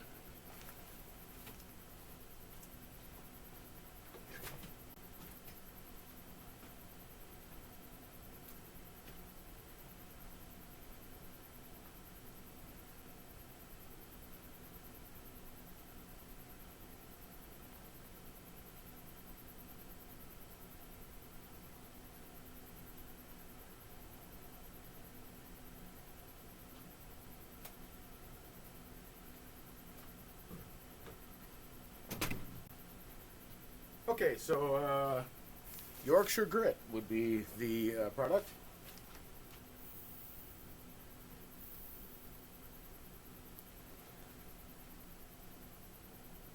And it has mineral oil as one of its ingredients. And I give enough money to the to big oil. Mineral oil does not come from minerals. It comes from petroleum. And I don't want to put petroleum on things that I'm handling. I don't want to take a bath in oil. I think that was probably one of the greatest coups of big oil was when they convinced people that baby oil was healthy. Baby oil is mineral oil. It is petroleum. So you're slathering either yourself or your children in petroleum every time you use it.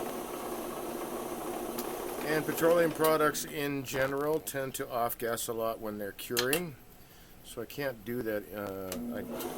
I don't have a place to do that other than inside. And since it's inside and I don't want to be asphyxiated by by my artwork, I've come up with alternatives. One of them is this blend. It is 400 grit pumice. Sorry, yeah. No, 600 grit pumice, 400 grit rotten stone, beeswax, orange oil, Mahoney's walnut oil. And that's it. All natural. Besides the grit that's in there, and again, it's 400 and 600 grits, not a whole lot. Enough to do a really nice polish after you do a good surface prep sanding. No off-gassing. Oh, wow. Any off-gassing is orange oil, and that is citrusy smell. Walnut oil, really can't tell, but it's Mahoney's oil, so it's already kind of polymerized, sort of preheated a little bit to get it into a state where it's ready to polymerize more quickly. That's how he sells. I don't know what he cooks it to, whatever. I'd love to find that out. Yeah, that's nice. And so, therefore, I feel like I'm a lot safer using those products. Let me measure this against that. It'll be up in there. Okay, cool.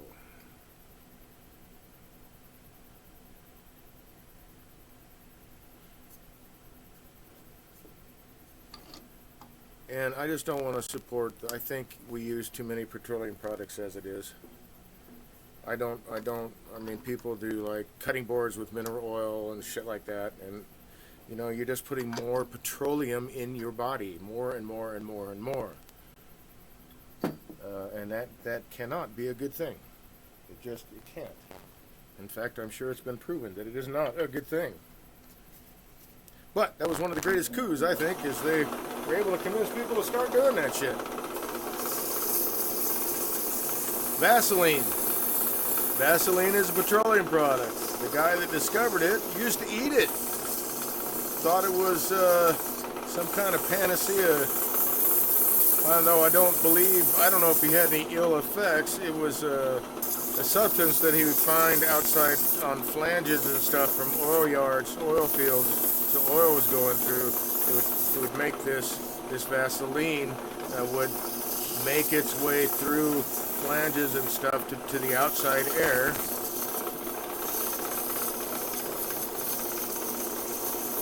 And that's how he started collecting it. If I remember my history correctly, and if it hasn't been changed while I slept.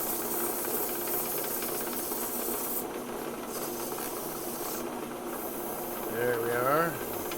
That's a nice surface. And that abrasive is about toast anyway. So we get rid of that.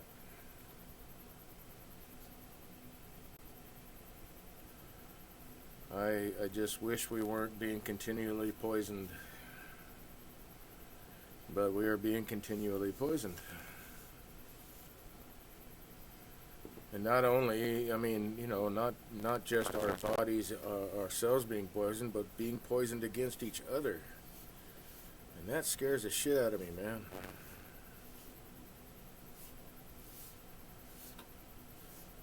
There ain't no them and us. There's just us.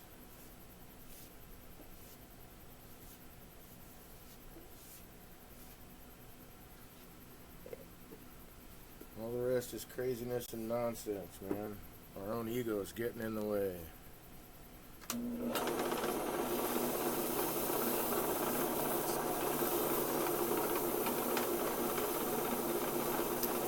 So anyway, this blend, it smells really lovely when I'm using it on the pieces, especially when the garage is closed up. It smells lovely of orange oil.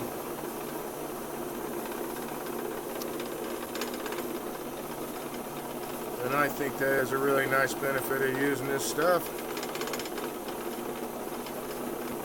I don't have to worry about ingesting more, petroleum, more poison.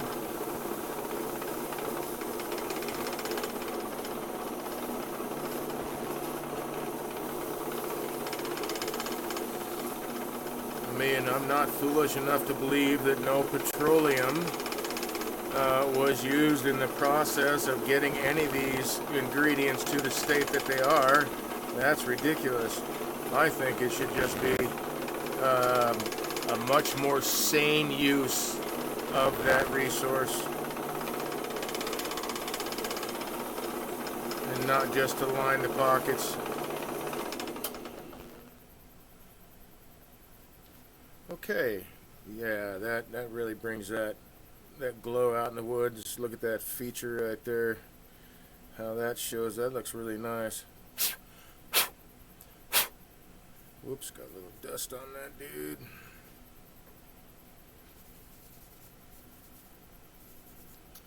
But anyway, I just didn't want to continue to try to poison myself, so I figured out ways to be able to do finishes that I could do inside, like in the basement, and it wasn't going to kill me.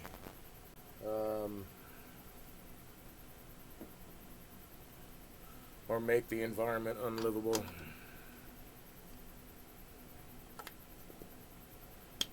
Yeah, that might still be a... We'll see what happens. I'm going to put walnut oil on the inside. Hopefully that might still be... Although this is heated up now, so actually I should leave them apart for a little bit. This is... they're both heated up. This one more recently because of the buffing action of the beeswax and the very fine abrasive, or super fine, or however they want. I don't know how they classify that. I just saw sandpaper 240 listed as very fine sandpaper. So I'm not sure how all the I guess if they're, I don't know, furniture makers just use a certain number of grits. I don't know. I mean, I myself don't go to crazy lengths like, 1,000 grit. I mean, on resin and stuff, that's different, but on wood, I don't do that. I'm not sure. I'd like to learn the reason why people do that, but I'm not really sure. I don't know if that's what makes it a museum piece. That seems kind of odd. But, there are some, to be fair, there are some exotic woods that are super dense that I'm sure would just get a freaking amazing luster at 1,000, 2,000 grit. I mostly am using domestic hardwoods, or just domestic trees, period. It don't have to be a hardwood. Just has to be safe wood to turn. I think I'm going to go after this guy now. This is so I don't have I don't see the difference. I have done that on like walnut, cherry, maple. I haven't really seen a difference between, and the difference in feel is a big deal too. A difference in texture. I mean, yeah, I guess it's more like glass or whatever at 2,000, but those particular grain patterns I don't think really benefit as much. I'm looking for the key. There it is. As what I think the exotic hardwoods would do.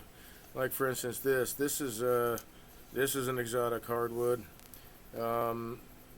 at least in my opinion. Well, it does have a very high Janka hardness. I can't remember what the heck it was, but it was well in the 2000s. Um, think about that. Maybe I'm thinking something less. Maybe or more. Maybe I'm thinking 26,000 or 20,000s, but that might be the breaking tensile strake. I can't remember. Anyway, it's very, very high. It's called Brazilian Cherry. One of the turners. Did I mark this? Yes. See, I tend to mark things, and I get kind of frustrated with myself when it doesn't happen. It's like, what the heck am I doing? I always mark this stuff. So I get it back as close to original as possible. Sometimes taking it off the lathe, you can't get it right back into the same spot. At least not without a lot of work. And I want to try to limit that kind of work as much as I can. So I have, anyway, this is Brazilian Cherry, also known as Jatoba. I just learned that yesterday. I looked it up when I was hollowing this guy out. One of the fellow turners at the Northwest Michigan Woodturners Club. I cannot remember the. Sorry, Gary. I don't even know. I have no idea if you're watching or you will watch, Gary. Sorry, dude. I'll look at Steam Chat. I don't know if it would show Gary. I don't know if he would even be on there. Yeah, it's just showing me and the moderator. All right. Well, anyway, whoever it was that was Morantis91, thank you again for stopping by. I appreciate that. But anyway, he and his wife are doing some kind of community outreach deal, and they one of the ways they're doing that is they want a set of 18 goblets from 18 different people. They're making a donation to the club. That is very nice donation, a monetary donation to the club. And they asked if anybody would be willing to turn these goblets. They didn't want. He said he could turn them, but then they'd all look the same. Those were his words. But in a way that makes perfect sense because you find what your aesthetic is, and you tend to turn those things, I guess, more often. How do I want this? I think this will work. Yeah, although I think I may have to adjust for, did I move this for the spindle gouge? I did not move it after the spindle gouge. Cool, we are set. Oh, yeah, I remember what I was going to do. Let's see, is that still there? Yes, very cool. I think I'm going to add a little bit of a feature here to give a little bit of a separation. When I was looking at this, and that was a sanding line. Doesn't go all the way around, but I was looking at that and the aesthetics of it, and I think I might keep that and actually accentuate that. I might. But anyway, he asked for the 18 goblets. They're making a very nice donation to the club for the completed goblets that they're doing for their community outreach. So he wanted 18 different kinds of goblets in a wide variety. It doesn't matter. He gave us an instruction list, which is very simple. No more than 7 inches tall. Got to hold 5 ounces. And that was it. Everything else was pretty much open. But he'd asked me if I'd ever turned any dark or oh gosh, come on, Brazilian Cherry. And I said, well, no, I haven't. And I said, well, I've got a couple pieces. I'll save you one if you'll do a goblet for me. I said, yeah, I'll turn one. Why not? So as I was hauling this out and turning this yesterday, I was thinking as I was going through, it's like I know I've turned this wood before. I know I have turned this wood before because it reminds me very, very much of mahogany, but it's much harder than the mahoganies that I have turned. Now, I haven't turned like Honduran mahogany, or maybe I have. Yeah, I've turned Honduran mahogany. But most of them have been a domestic mahogany. And this is much, much harder than that. So anyway, as I looked it up, I was like, well, my Google... my search was, is Brazilian Cherry related to mahogany? and the first two things that popped up was mahogany versus Brazilian cherry, and I forget whether Patagonian mahogany versus Brazilian cherry, and they're comparing the two woods with rot resistance and strength and yada yada yada. So they're kind of close in strength, both very very hard woods. But Brazilian cherry, or Jatoba as it's known, is more rot resistant and insect resistant. Even though it is funny that there's an insect hole right in this dude right here. And there was another one that I actually turned away. I was hoping to save the other one and keep it like in the foot or something, like some kind of feature. I don't know how deep that hole goes, but there's an insect hole there. But it's more resistant to insects and rot, apparently. But anyway, as I'm turning this, I'm like, God, I swear, I know I've turned this one before. And once I found out it was Jatoba, I was like, oh yeah, okay, I've turned this before. Jatoba, it's a very hard wood. It turns okay. You have to be more deliberate with it. I like you don't get many shavings though.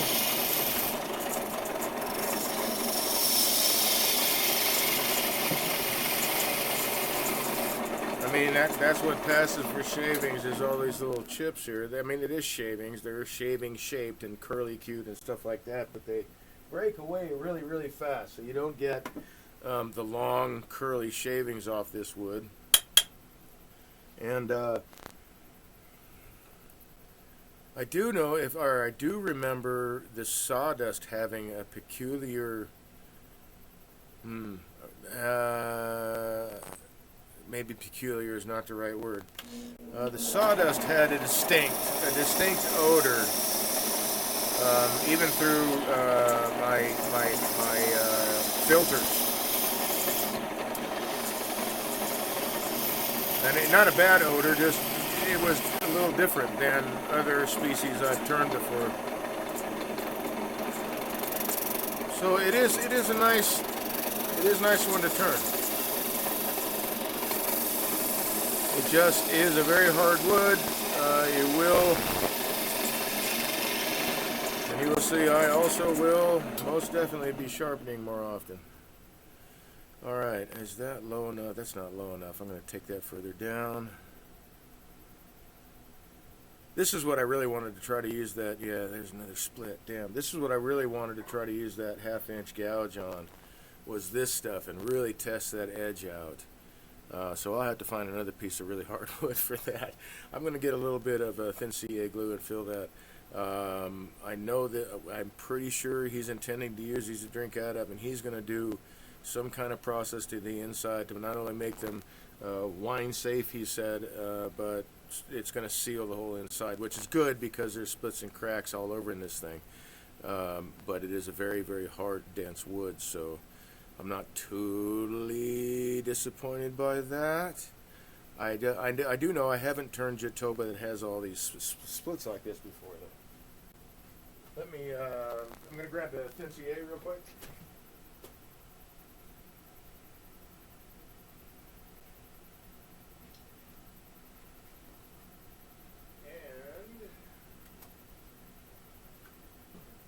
Accelerometer. Do this out there. What kind of time? Oh, we got an hour to go. Cool. No sweat.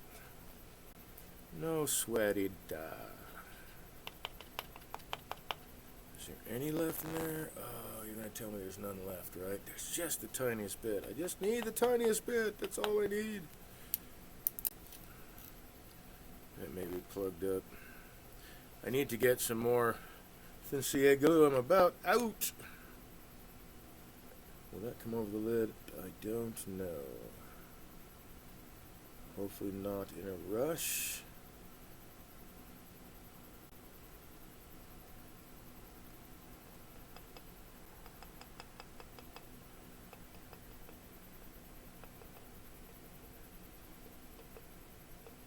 I just want to get it down into that crack. That's going to be the last of the glue, but that is just the perfect amount, turns out. Alright, very cool.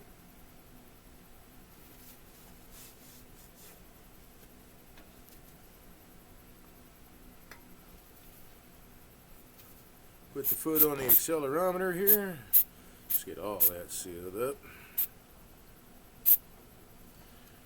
And that's the last crack I'm filling on this piece for this evening anyway. I don't have any more thin CA glue.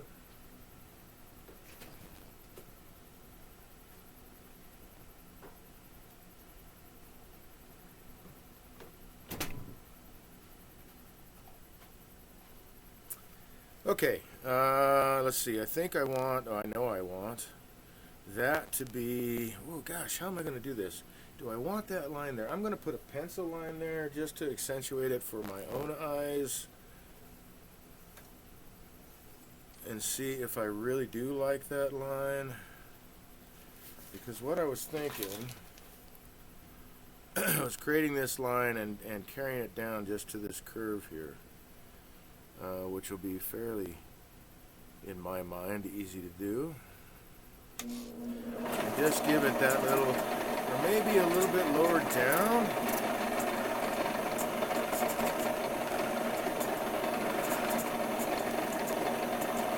Or maybe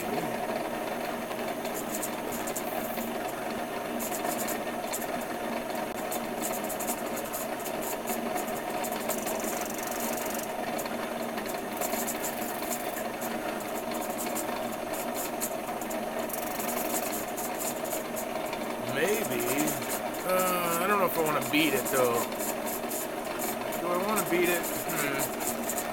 I mean, beating it wouldn't be hard, but I'm not sure if I want to. What is the design? What is the design? I did like that line at the first, or at least it caught my attention.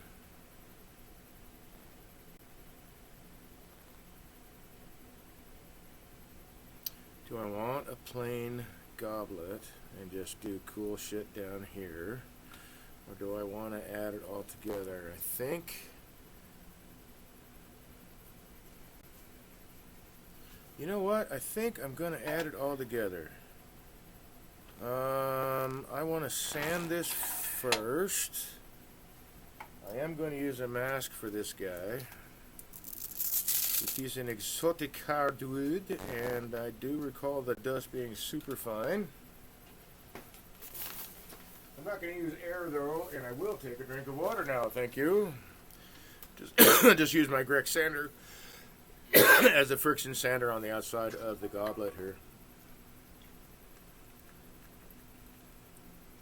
Or rather, the outside of the cup of the goblet.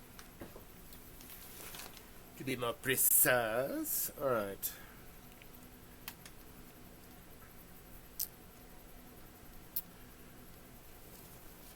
Breathing filter.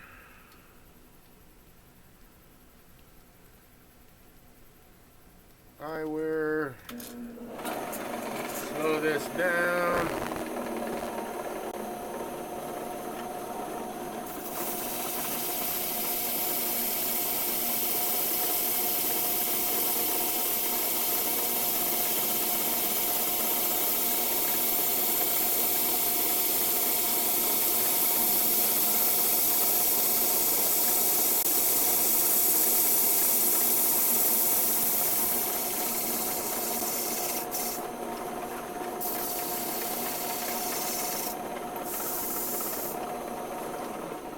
Oh yeah, that's really fine dust. Okay, so well, let's see. Once it has finish on it, it's going to look similar to this. So I don't want it to be too busy. But what I think I'm going to do is I'm going to create just the tiniest cove right in here to kind of like roll on the upper lip or lower lip. Just a tiny little cove there. Give it a little bit like a tulip shape, sorta. And then I may actually do some beadwork right here. I don't like this curve, so I'm going to fix this. And actually, let me get down to, no, I'm going to turn this first. Now, I didn't talk about this. I should talk about this. I've talked about this. Take the mask off. I've talked about this in at least one other video. I really want to have some support here. This is hollow. It is the cup of the goblet. Come on out of here. Didn't want to come out and say hello. Little shy tennis ball. So I want some support here from the tailstock, because I'm going to be removing this material, making this thinner and thinner and thinner. So I'll have this mass out here. I want to have a little bit of support, but I don't want to drive a center or even the teeth of a center into the bottom of my form, whatever that is. In this case, it's a goblet. So I keep a supply of tennis balls. They're pretty doggone cheap. I just get regular tennis balls. Ones that, well, I use ones that they say can take, or they have like so many PSI resistance or whatever, because sometimes I'll really crank this tailstock down into a ball to get it to expand a little bit and get a little traction on the inside. I won't be able to do that with, well, yeah, I guess I could do that with this piece, but that's not what I'm trying to do. I don't want to split it apart because it does. I have had repair a couple of cracks up in here, and that's why I'm hoping Gary's sealing system will really bind, things together like it's a resin or something like that. That would be really, really beautiful to help keep it together. But it is cracked and split. I'm taking a lot of time with this piece. For one, he saved it especially for me, so that is really, really cool. It is unfortunate that it is in the condition that it's in, but sometimes you get what you get. And I understand. I mean, I've taken a lot of practice, so I am staying aware of the risks that I'm taking. I'm aware of what they are. I'm doing everything I can to mitigate those issues. So I use a tennis ball and stuff like this, and then I can compress the tailstock against it and get a little bit of support here. It's not a ton. It will still wiggle if you hit it hard enough, because it's a rubber ball, right? We're just compressing the ball. We're not making it flat or anything like that. And I don't want to. I guess I could like split the ball and then use the point, but I don't want the fuzz to get inside the wood fibers. I don't want any burn marks in the bottom. I don't want any marks at all in the bottom. It's a clean, smooth surface, which is something he'll need when he wants to finish that for a drinking vessel. So I don't want to booger that up. So in these cases, I use a tennis ball. And I think it was like $3.50 a tube of 3, so they're going to last me for forever. Okay, mask is back on. Although I don't know why, I'm just going to clear this I do know why. I'm going to sand again real shortly, but I'm going to clean up this curve. I want to get this down a little bit more.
see what it looks like when it's, I don't know if you can see that or not, what it looks like when it's burnished. I guess probably not.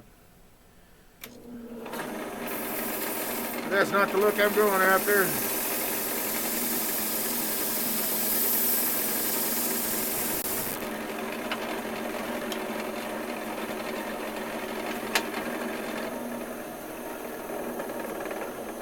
Slow the lathe down. I don't want to heat this wood up too much.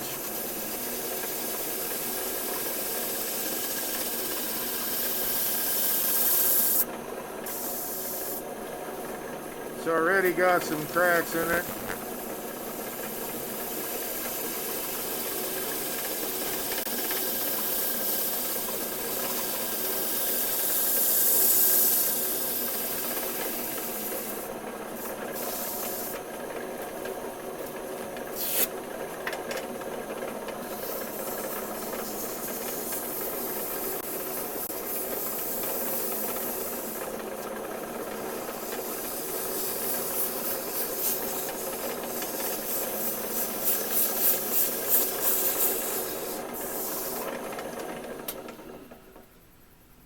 Okay, so let's rethink this here. Okay, I do want to put, well, golly, I gotta have that split here.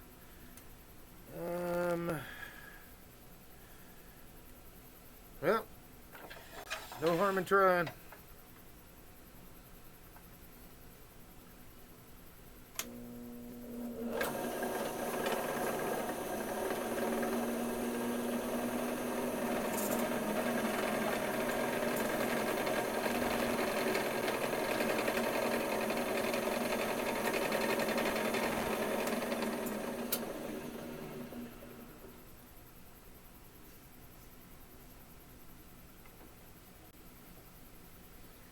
Feel like the ball wasn't centered well.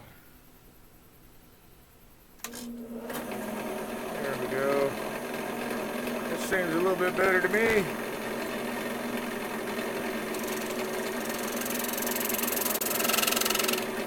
Woo! Hear that whine? That tells me that's a bad idea. That is a bad idea. There's going to be a catch in there, not because I'm trying, but because that split's going to want to open up. Yeah, bad idea. Alright, I'll do it this way.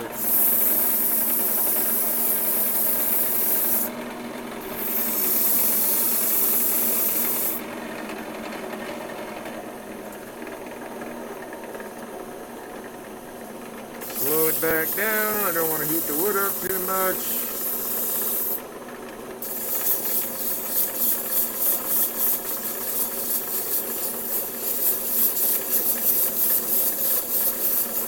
Just needs to be really subtle. It's nothing, I'm not trying to make some huge detail. I just want it to be subtle, but fit right up under the lower lip as you take a drink. Or just inside, I mean, it just got a nice little curve.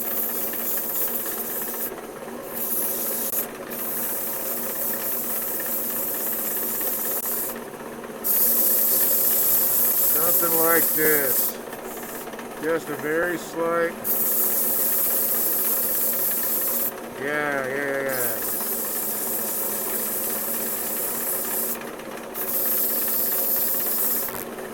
So, hopefully that's a lesson for you. Listen to the wood. I did used to turn with music playing or something like that just to have white noise. But the more I began to turn, the more I began turning that off so I can hear what the wood's actually doing and what it's actually telling me. Yeah, just a little subtle. Yeah, you can see it in the profile. That is very, very nice. Okay.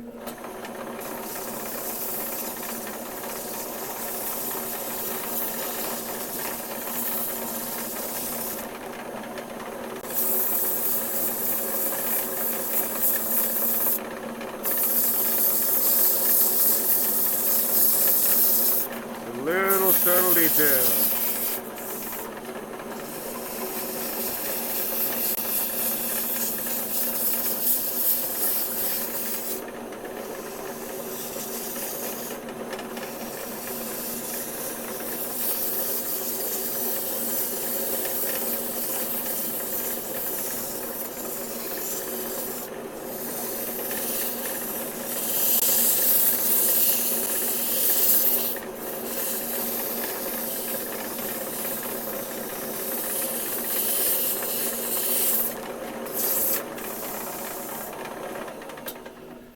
so with that there, I can put some beads on here.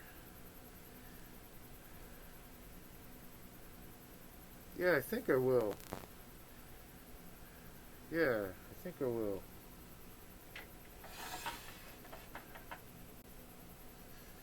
So let's see.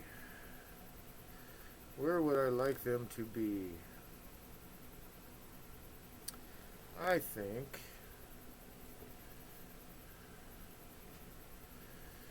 let's look at the rings here. How about this side? So a little jumbled up on this side. Let's go with these rings. How about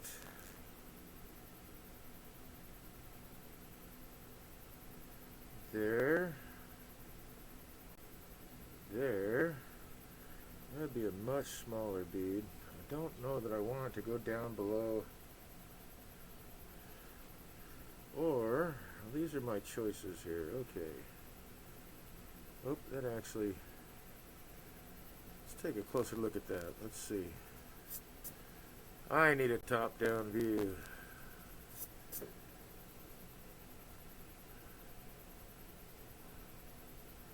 So that is a demarcation right there. And that is right there. And this is all the same. No, it's not. It goes right there. So this is the last outer ring.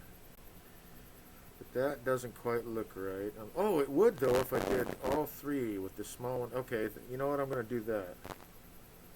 I'll have two larger beads with a smaller bead in the middle. And I believe I will be going downhill to the fibers.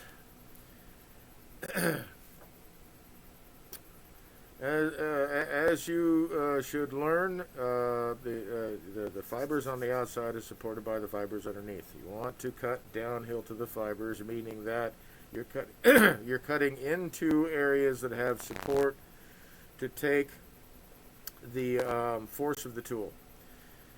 These fibers here are supported by the ones underneath, and so on and so on and so on. So I want to cut it this way so I don't get things fuzzed up. I get a cleaner cut because I'm going with the grain. And why am I don't need to wear this mask anymore. I'm going with the grain downhill to the fibers. So I'm going to run my beads going this way. Let's see. Let me get set up. I think that is a good spot right there. Let me make these lines a little bit longer. That should do. That should do.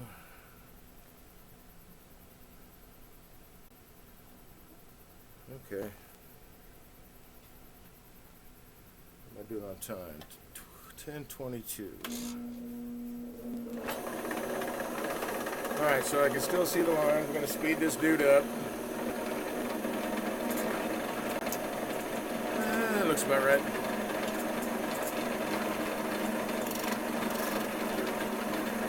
So my end cut, no matter where it is, has to be perpendicular to the grain, to the surface of the wood.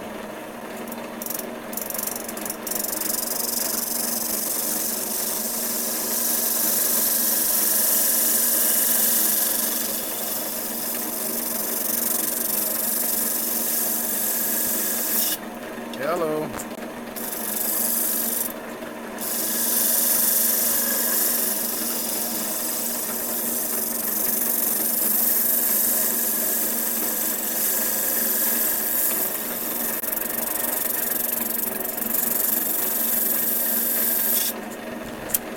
I didn't hit it perpendicular.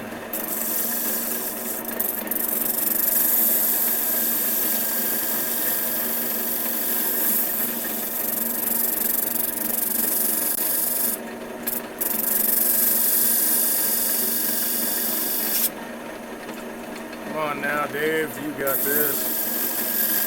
You do this all the time. What's the deal?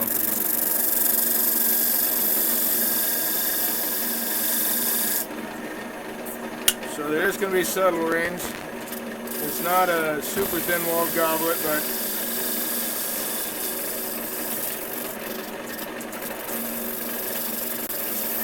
I do have a wall thickness I have to maintain.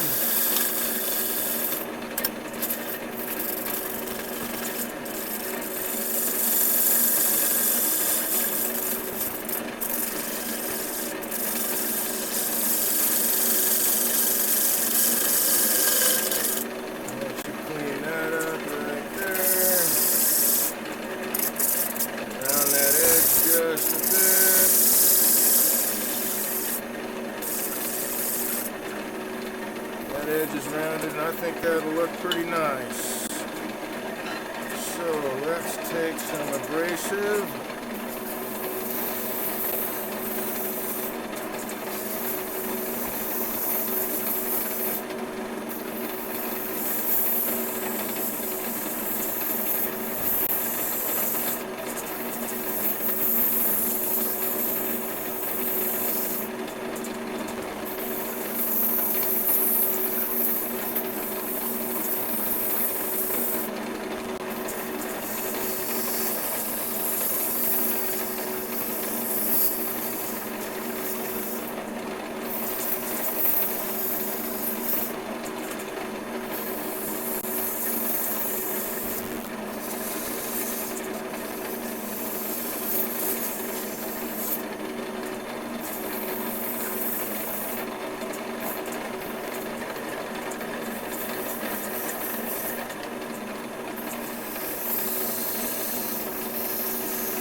Okay. I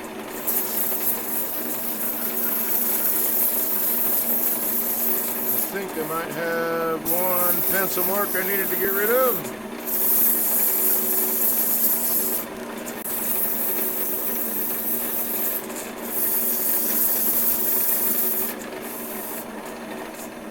Lovely. Just this very slight cove right there. Let's sand with the gun. Need a new piece of abrasive. 600, 400, not what I want, 320, not what I'm looking for. Did I bring it over here? I did not, so it must have been over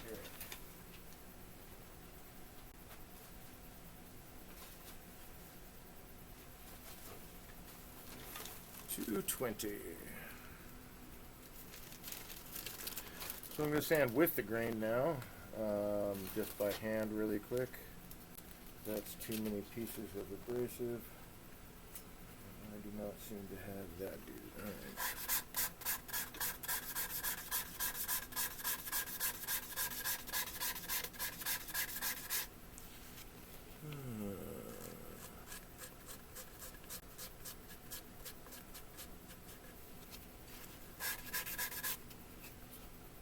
Get that a little bit better. Go.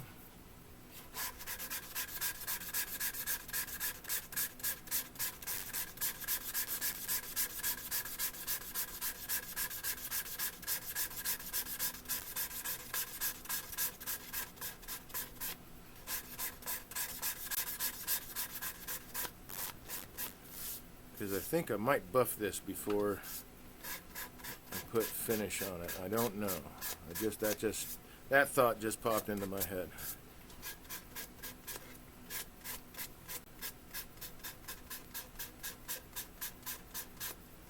Maybe I won't.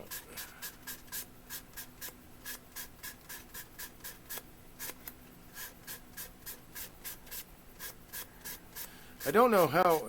I mean, I guess it'll take on some kind of a shine. I don't know if I want to. I think I just want the glow to come out. The natural glow with the beeswax. So I think I'm just going to leave it. I want to see how that looks anyway. I actually have not used my, it's been a long time since I've turned to Jatoba, and when I created this blend of buffing wax or abrasive wax or whatever the terminology is, was after the last time I turned a piece of Jatoba. So let's see. Let's get this guy.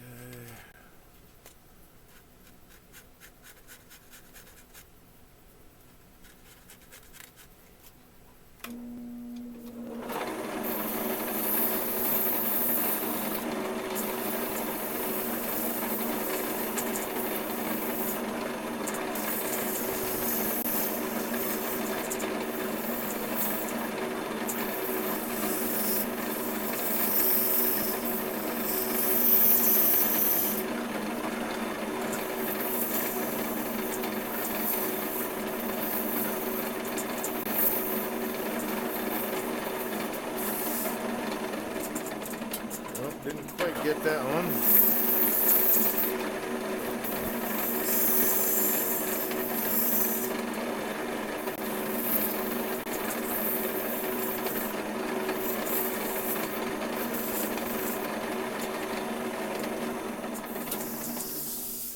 That'll do. Yeah, I'll put the beeswax on that. That'll really make this pop. Okay, yeah. Alright, let's keep on trucking.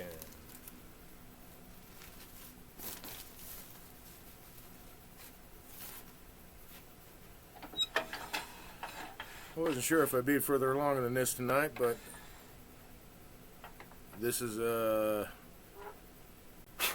just one of those projects I picked up, and he said, do with it what you will. I want your style. And I said, okay, so I'm taking a little bit of extra time.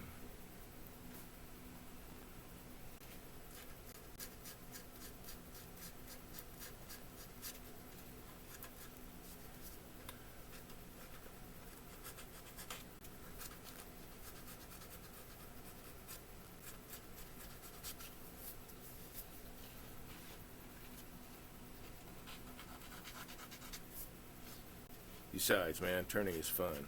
And when I get to turn like this, I just let the things happen. That's a lot of fun for me.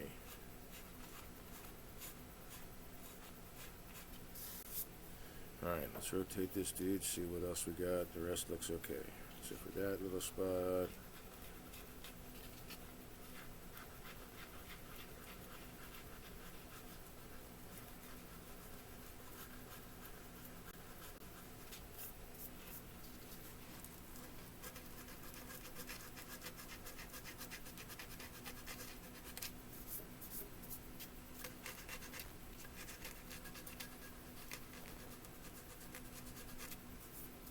Okay. All right. So now, let's see if I go uphill on this guy. What happens? Oh, works out pretty nice. Okay. Cool. That clears up that little murkiness there. All right. So now we're dealing with this stem.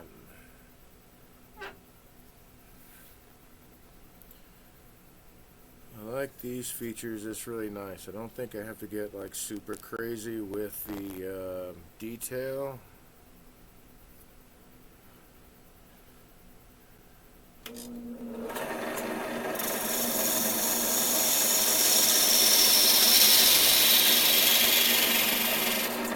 Another reason why I've got that support, I can take like a full-size cut with this tool.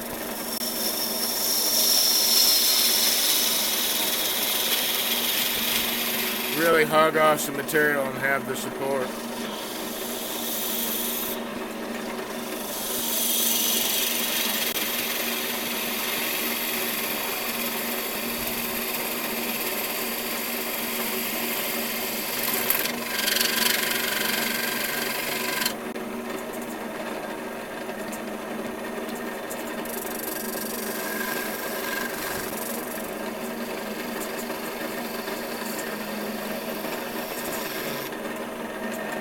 I don't know if that's where I want that bead, but I wanted to see what it would look like.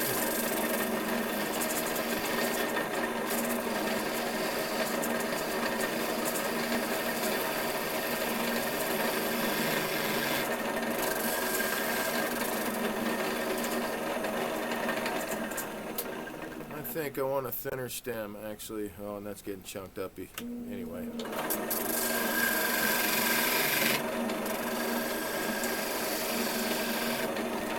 So we do have to turn it away.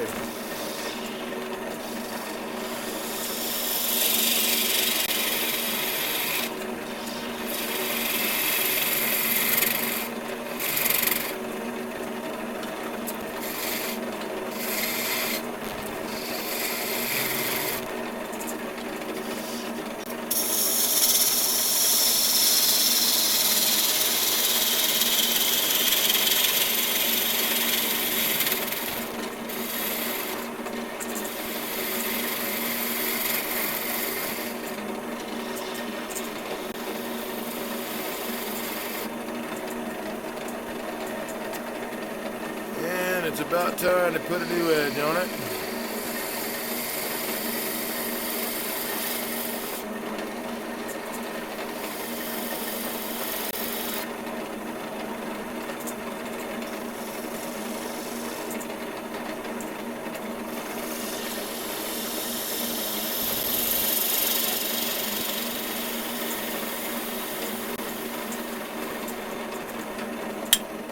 That's what I'm going to do. I'll be right back. Put an edge on this guy. Fresh edge, refresh the edge, however that's called. It's already got an edge. I'm not sharpening it. I'm just redressing the edge.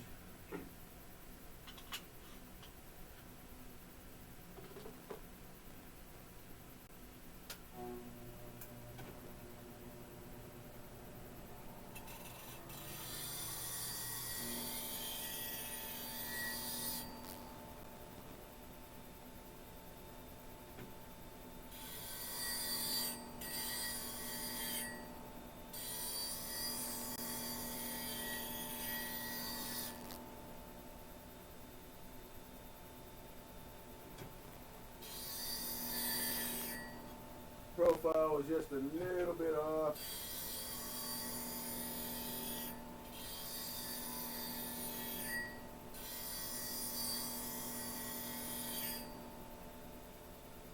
Almost there.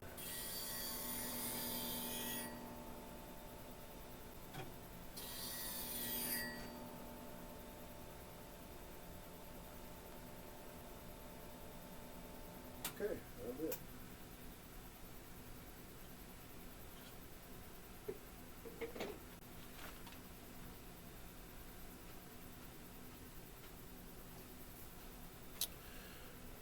I do like my Wolverine jig, man. I can get right into the angle that I want, like really fast. Okay, I think I'm getting close to the diameter that I want here.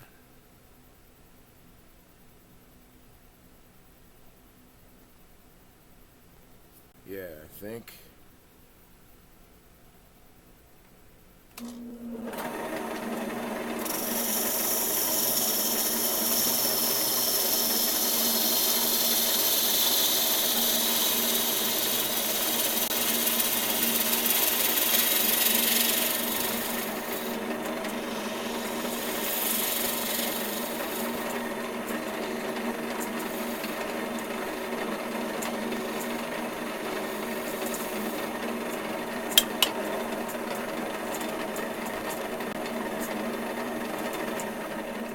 How tall do I want this thing? I think what I'm going to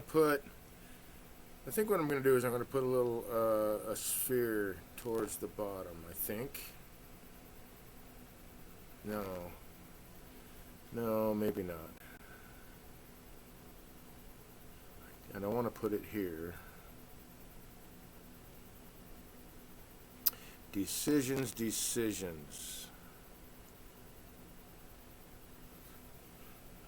Alright, let's clean this up.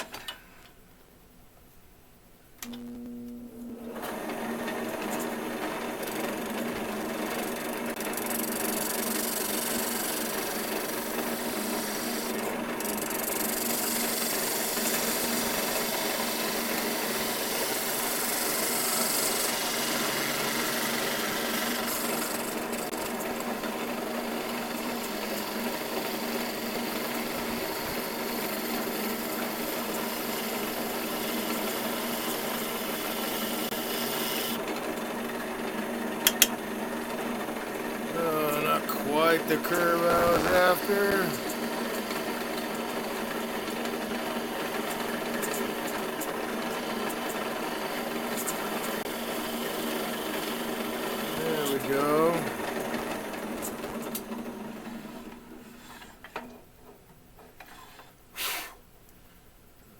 adjust this guy a bit.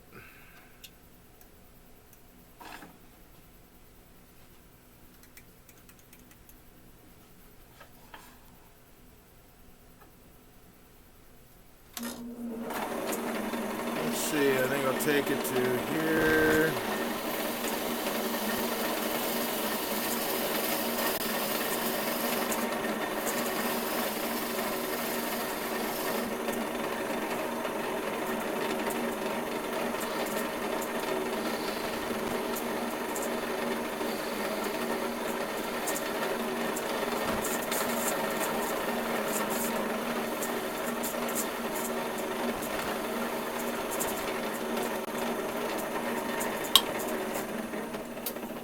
Looking at that and the rest of the goblet, does it kind of match? No, it should be a little bit thinner actually. Spin this guy around again.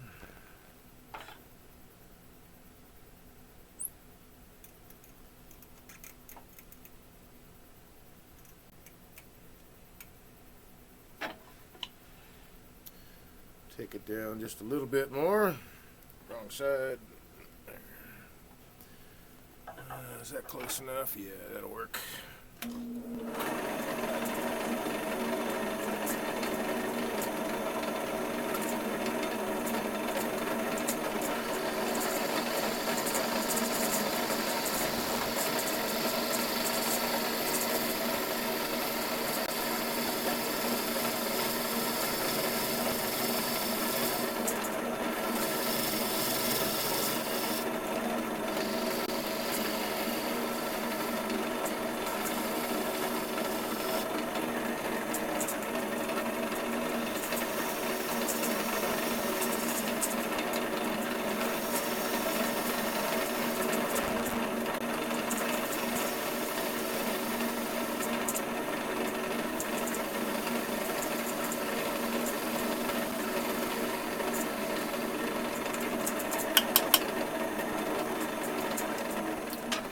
That could be the spot right there, maybe.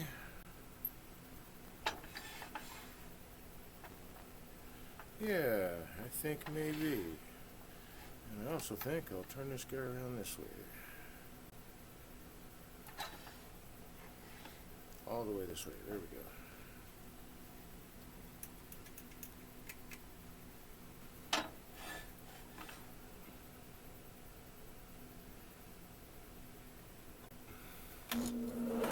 Oh wow, I just noticed this.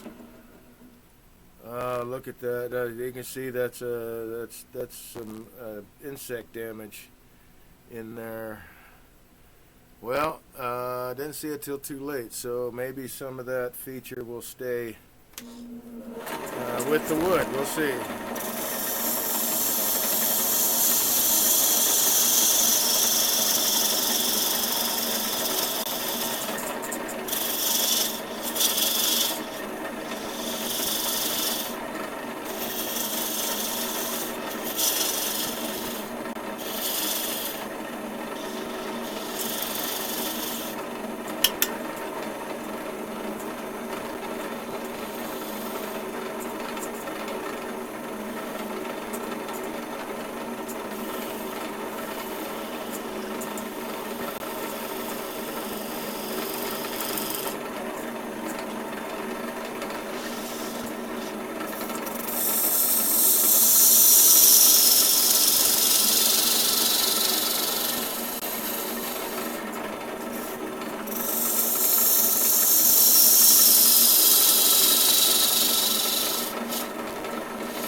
Sorry I'm not talking at the moment, I'm just really concentrating.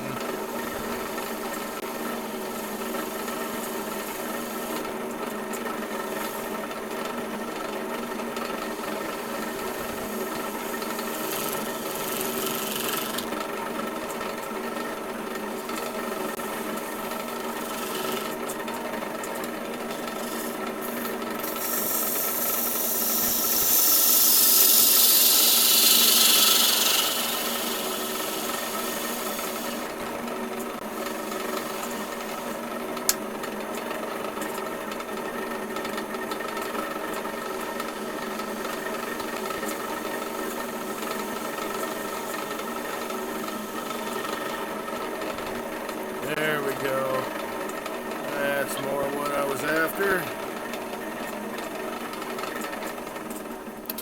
Okay, now thinkity think. What do I want to do next? Let's see. I think I'll grab my... Well, let's make space for this first. Okay, so some of that feature is staying. That's cool. I'm not going to take very much off this surface now, but there's some discoloration there from the insect damage, and I really want to try to salvage some of that at the very least.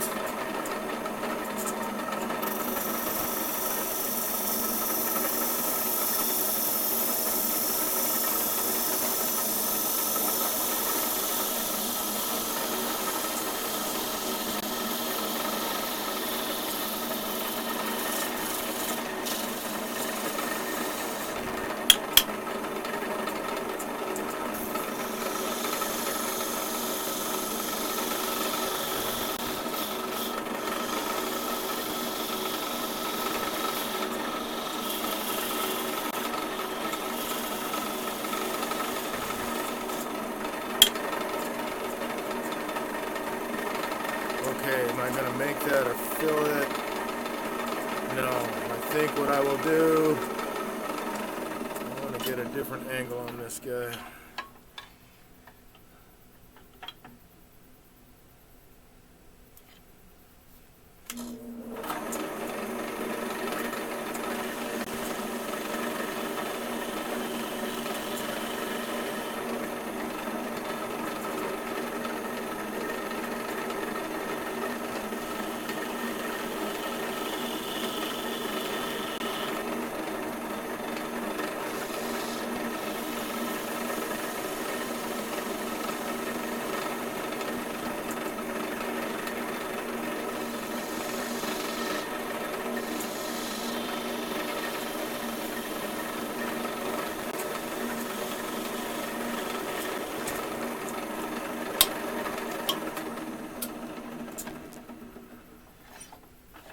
Then just clean this surface up a little bit.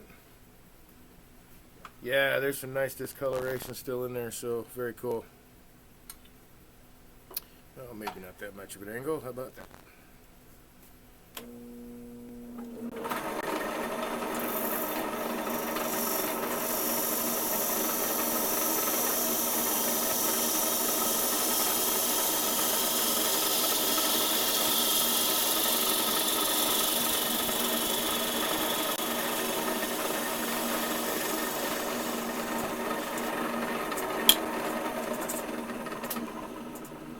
And yeah, that's a nice, yep, okay, I'm digging that.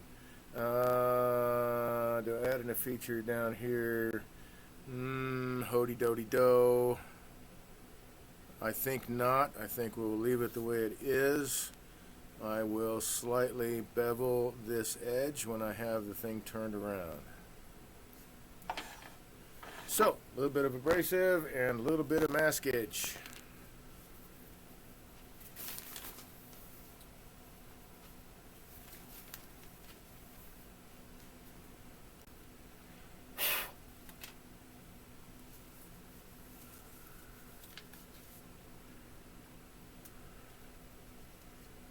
And I'm not happy with that.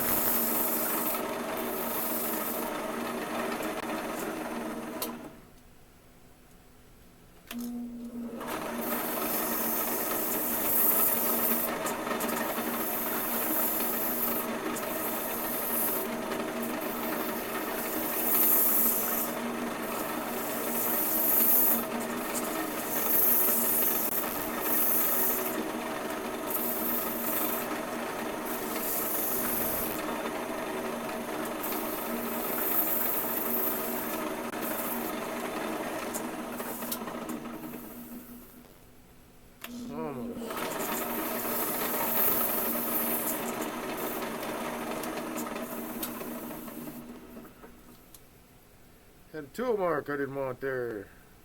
No tool marks.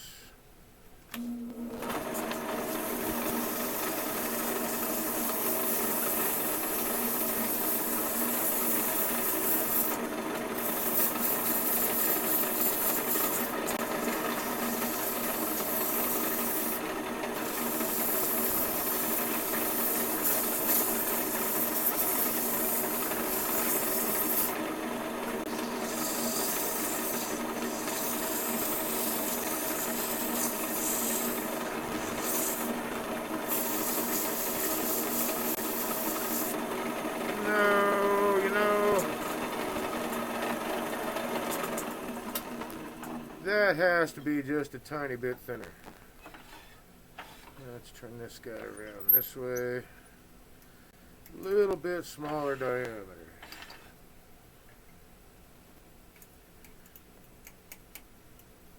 The more I look at it, the more I really want to match this.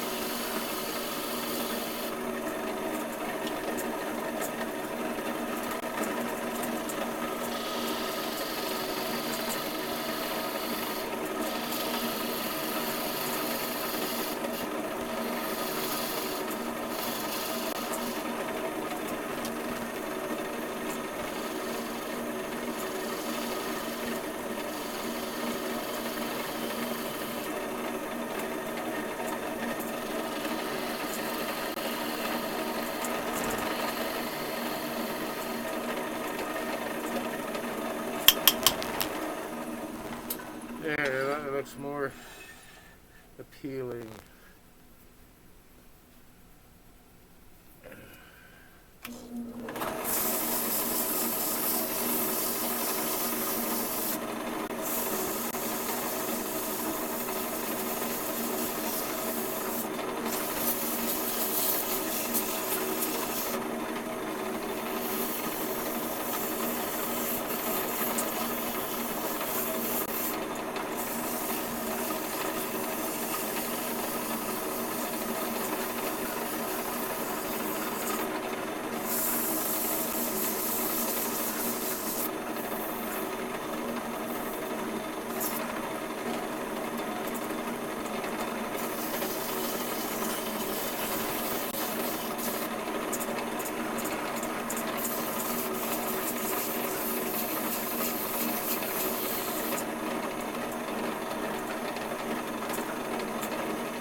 Stuff's a little bit harder to sand than I thought it would be.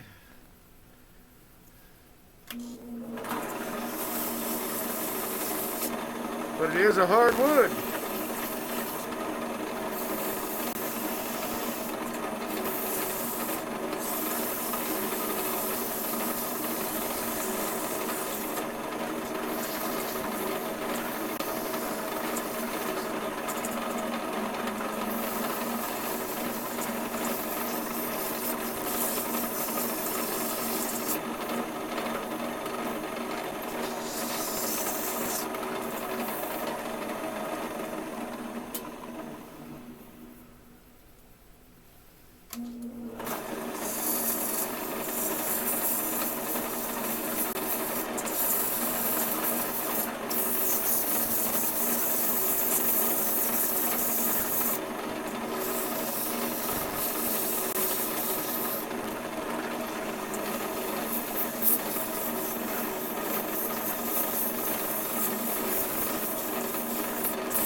Get rid of those sharp edges.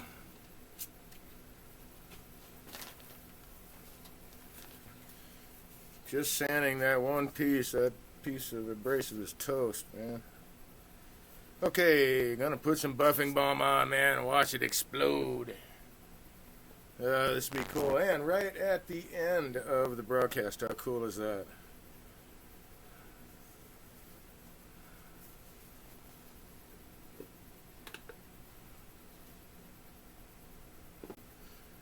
Got way too much, but I got a lot of area to cover.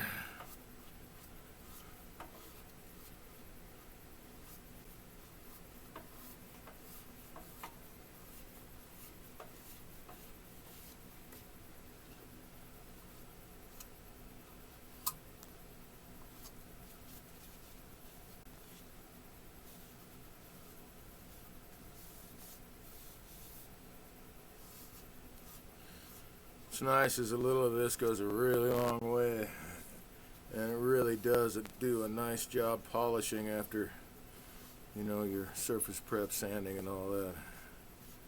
I still got way too much on there, but that's the way it goes, man. See, let's slow this down.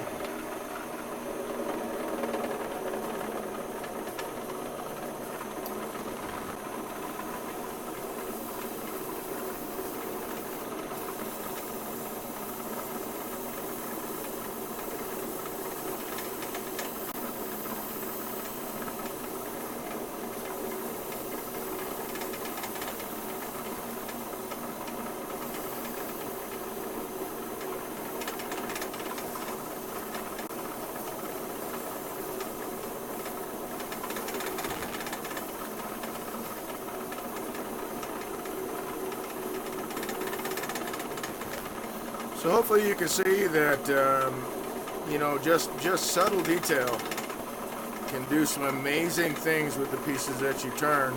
Doesn't have to be anything really huge, like this little tiny cove here. From the profile, you can actually see that, but once you put it up to your mouth,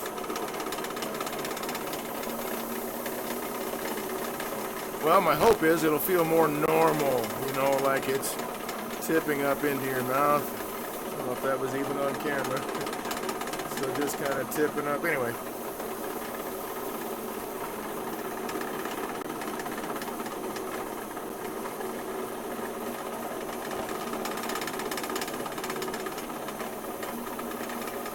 Alright, so my lines are gone. I'm going to do the buffing part of it now.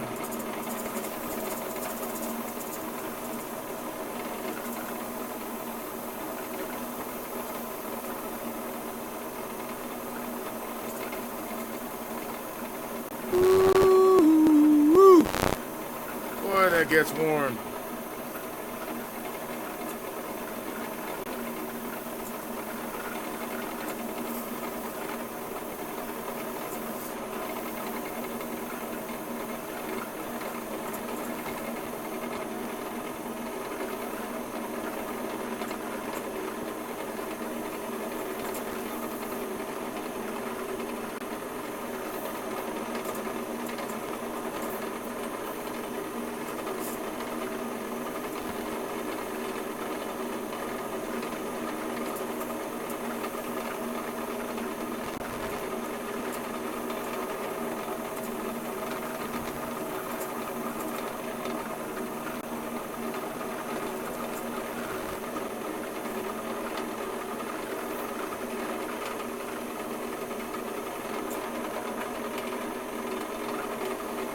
then get it out all the cracks.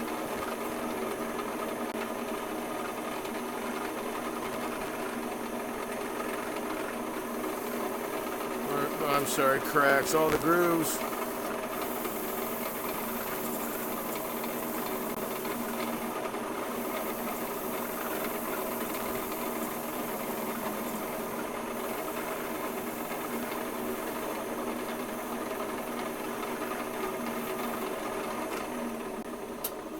Cool, man.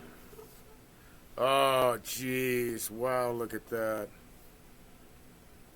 That really did bring out the glow. That is just lovely. So apparently, and I couldn't tell, this discoloration from the insects is actually up here too, although there weren't any insect holes, so I wonder if it just affected those layers or rings in the tree.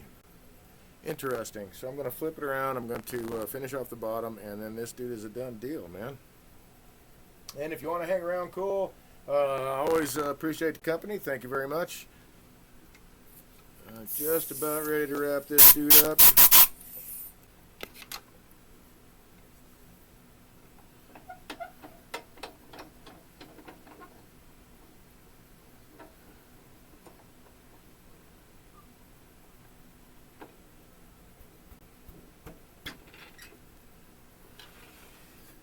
Let's get that tennis ball out of there. Come on. This guy away. Don't need him anymore.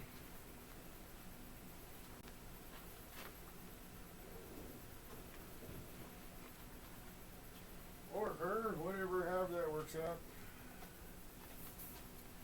Okay, key. Man, that is just, that's pretty. That's pretty wood.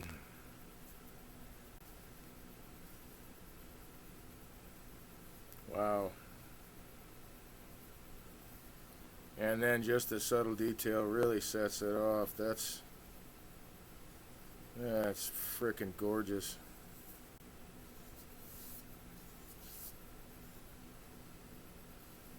Cool. Very, very cool. Okay, how do I want to do this? I don't want to do an expansion grip. I really don't. How wide will this guy open?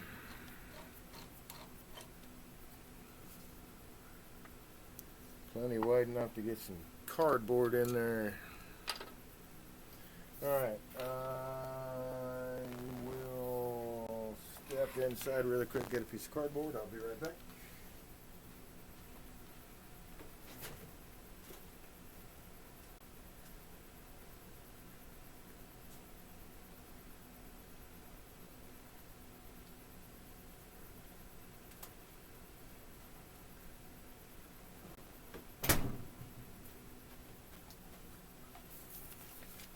When I do mock-ups of things, sometimes I like to use cardboard just to have, you know, some thickness to it, especially working with wood. So I happen to have this piece that I don't need any longer. It was for a different project that I determined it was not going to pan out very well. At least not the way that I had intended. So we're going to wrap this guy around here.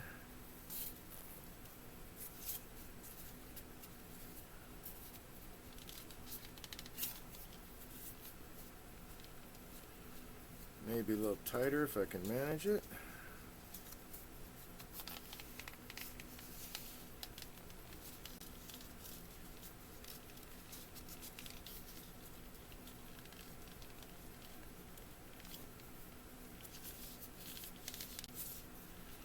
Okay, that's going to send it off center, so I need a little bit more cardboard.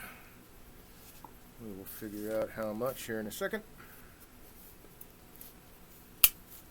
Trying to even the amount of wraps of this around my cylinder here so that it doesn't sit funny. You know, hopefully it stays centered in the chuck. That's the idea. So wherever I'm missing a layer of cardboard, I need to add it.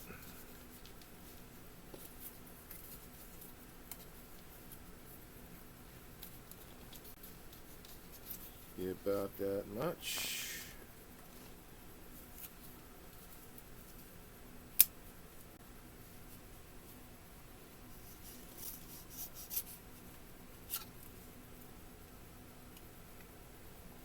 Back here, you don't get to go anywhere yet. So I think I'll start with this piece. In theory.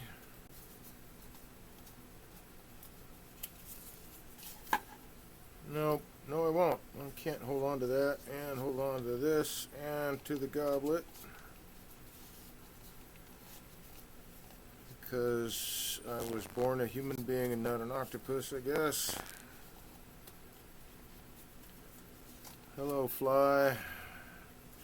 I don't know if you're the same dude as last night, but could you go away?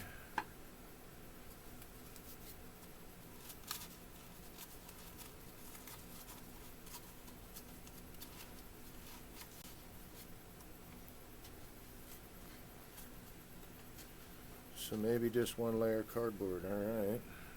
These jaws don't open far enough for that, which is a bummer. I'll just have to take it easy. I'm just trying to protect the surface of the goblet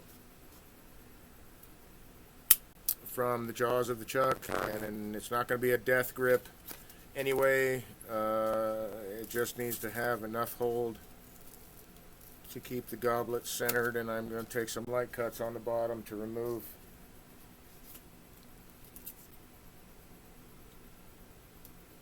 what isn't the actual goblet.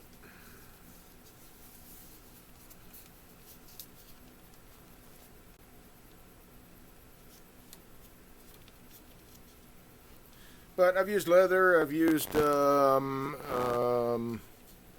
do you call that stuff? I don't know. It's, those plastic signs that are kind of honeycombed. Those don't work so well. A couple layers of cardboard seems to work all right. What else have I used? Yeah, I think that's about it. So I just want to make sure it's going to stay in the chuck. And I don't want to expand it because, again, it's cracked. I had a crack I had to repair. So if I expand this dude, I'm quite sure it's going to split open. But with a contraction down onto it, it'll hold it together. Okay, this won't take very long, especially with tailstock support. Let's move that key down there.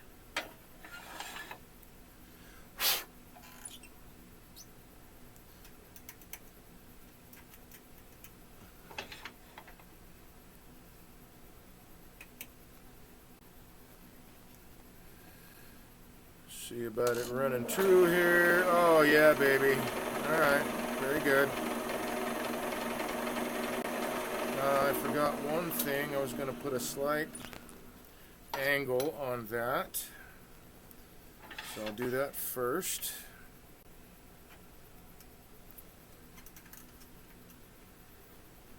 That's right. You want to go to the cardinal directions. Okay.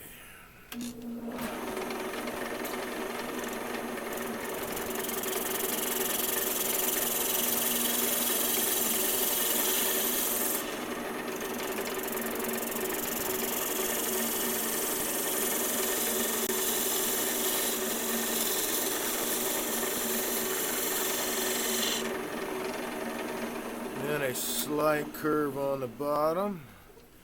Oh yeah, that looks nice. And then we'll take care of the rest of this material. Oh, easy there, cowboy.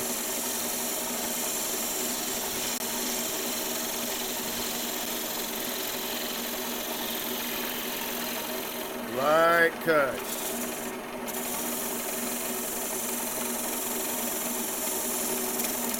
I wonder.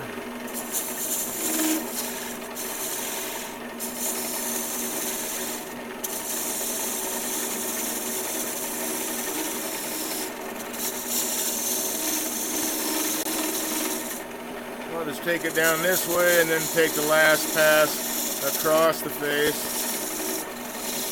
instead of against it. I'm not a huge fan of cutting uphill to the fibers, but I don't need the support of the fibers that I'm cutting away.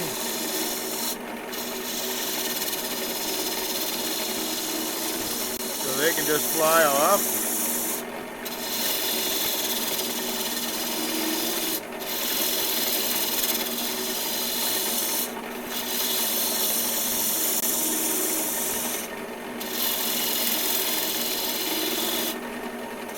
Whoa, yeah, that's why.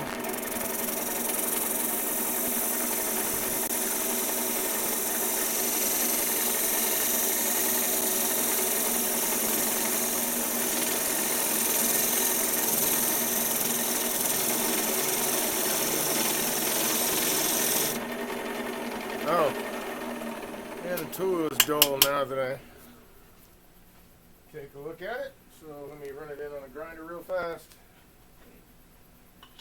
This is some mighty hard timber.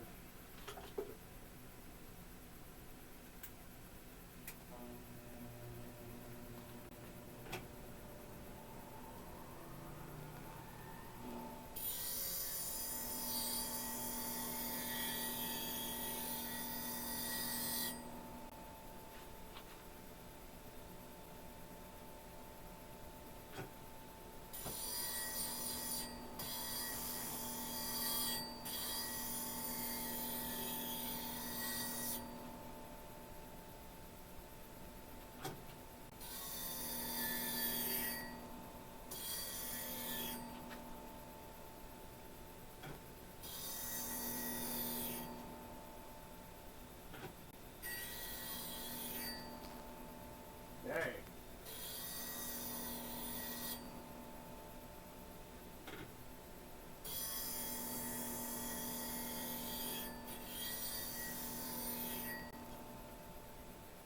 Wore this tool down a bit.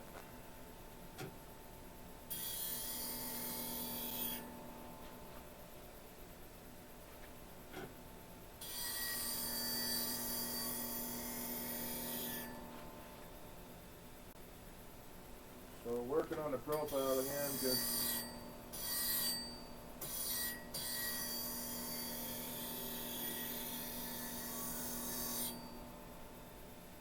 tool got worn down a little bit more than I thought it would. That's a trip, man. That's some hard timber.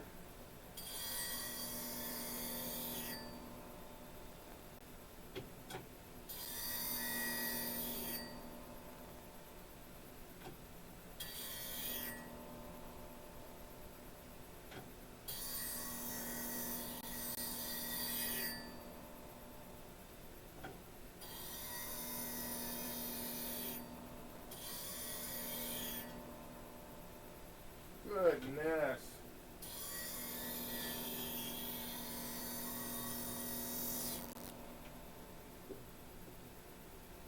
Must be getting late or something. I don't know. I'm struggling with this guy. Just about got it though.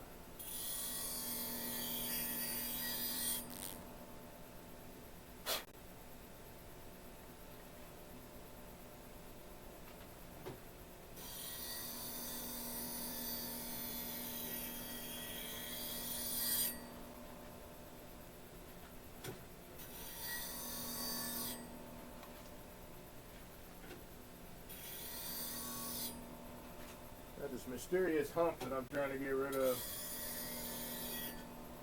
Really having trouble. Oh, there we go.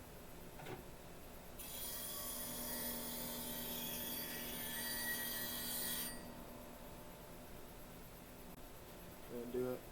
That did it.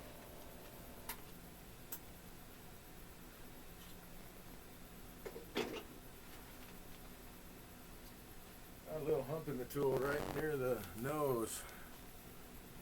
And getting that out was kind of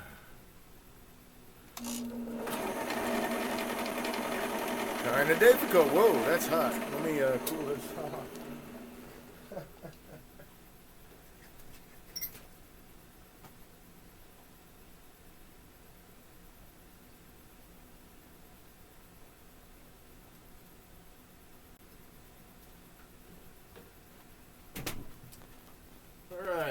my tool in water there. There we go.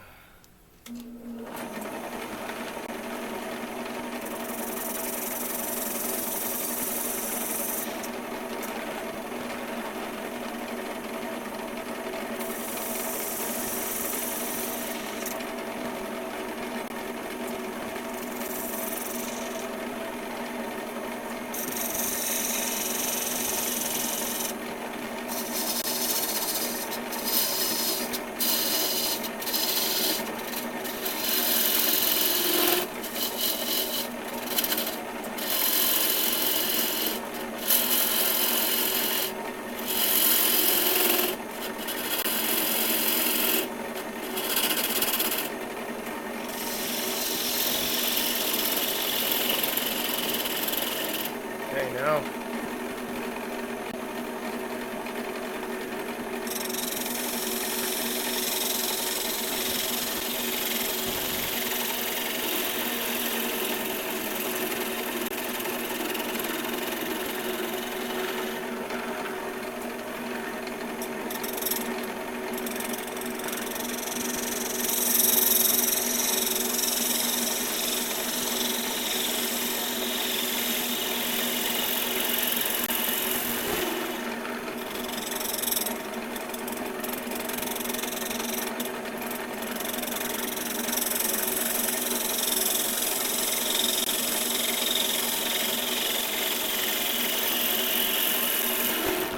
There we go. I want to make sure that is concave.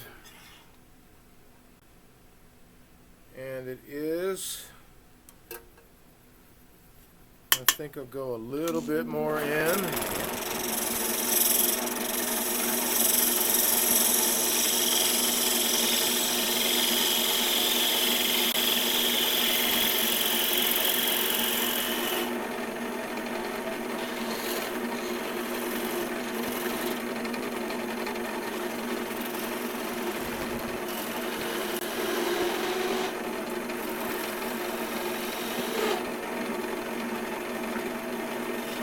I guess I have to be super careful. I'm going to have to sand it anyway.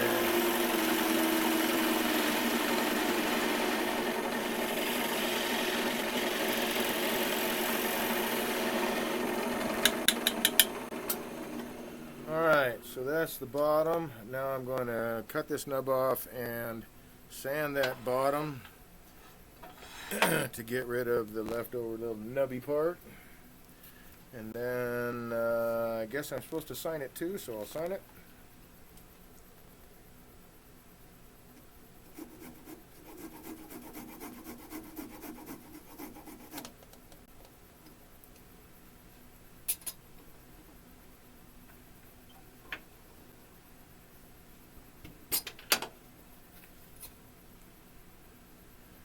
And compressor's still alive, so here we go.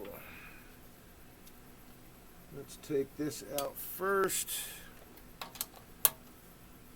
Just make sure that, of course, I just got dust all over it from my hand. Yep, no damage, so very cool. Oh yeah, you can see there's another crack right there, right in the. But I knew there was cracks on this side. I turned it around. I originally was going to hollow this end out, but I saw that there was cracks in there that,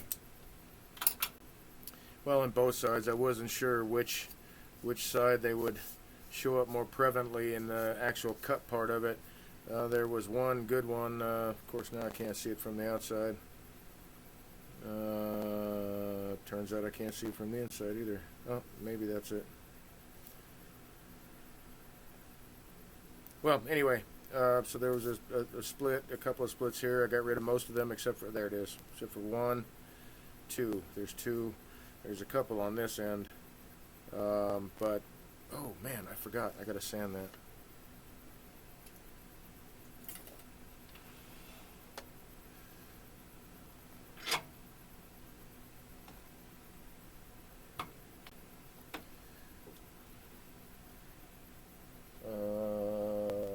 Oh yeah, that's right. The abrasive was no longer any good. So time for a new piece, which I set the package where? set the package back here.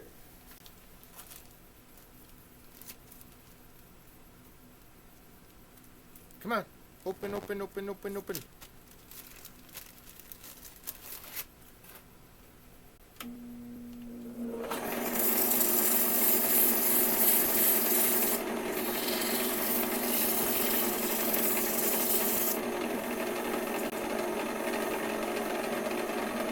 So from here, I'm going to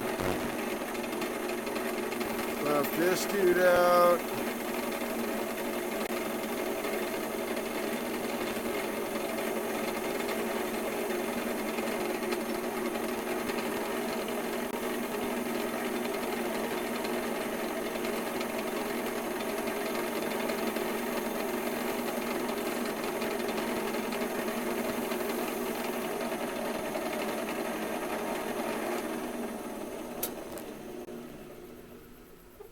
Okay, nice. Move that aside, move this aside. I'll need this guy and my other grinder, I think. Since this stuff is so tough, which means I'll need to go to the other side to get a roll-lock disc of the correct diameter. I also have one here. I do not know if that's not it. Nope. Nope. Did I not put the roll-lock disc all together in here? I did not.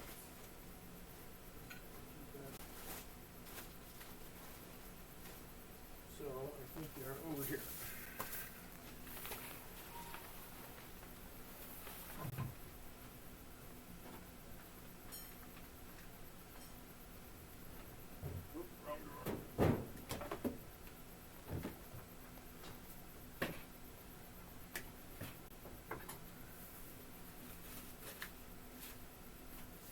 Size. That's the right size.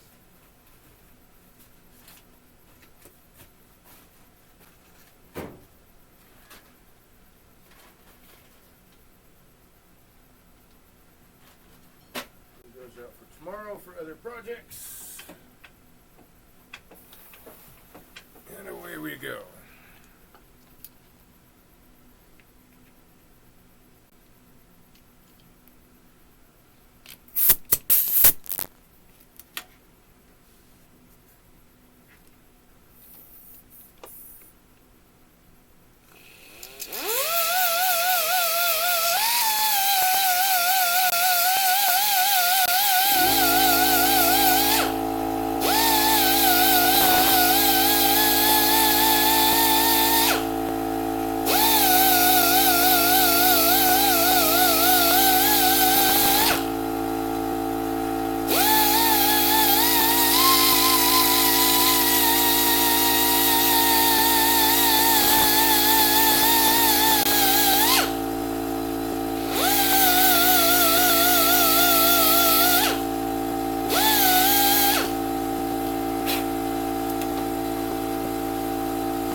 Shut that guy off now. I only need a little bit of air to finish sanding this guy, but let me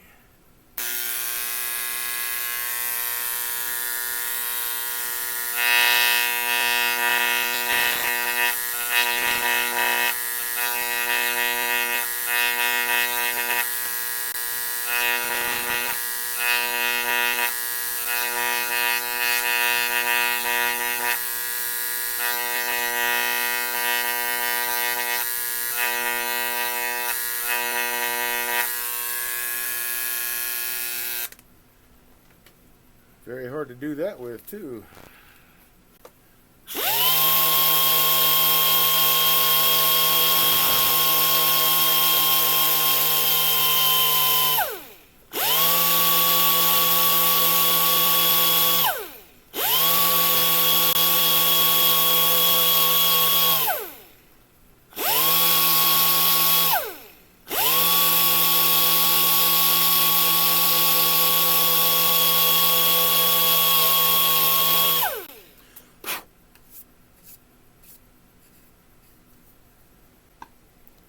No wobbles, good. And that's the end of that. Let's see, I did not toss that away yet.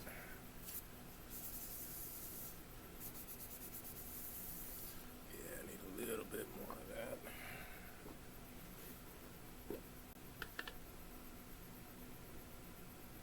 Just a little bit. That's too much. Oh well.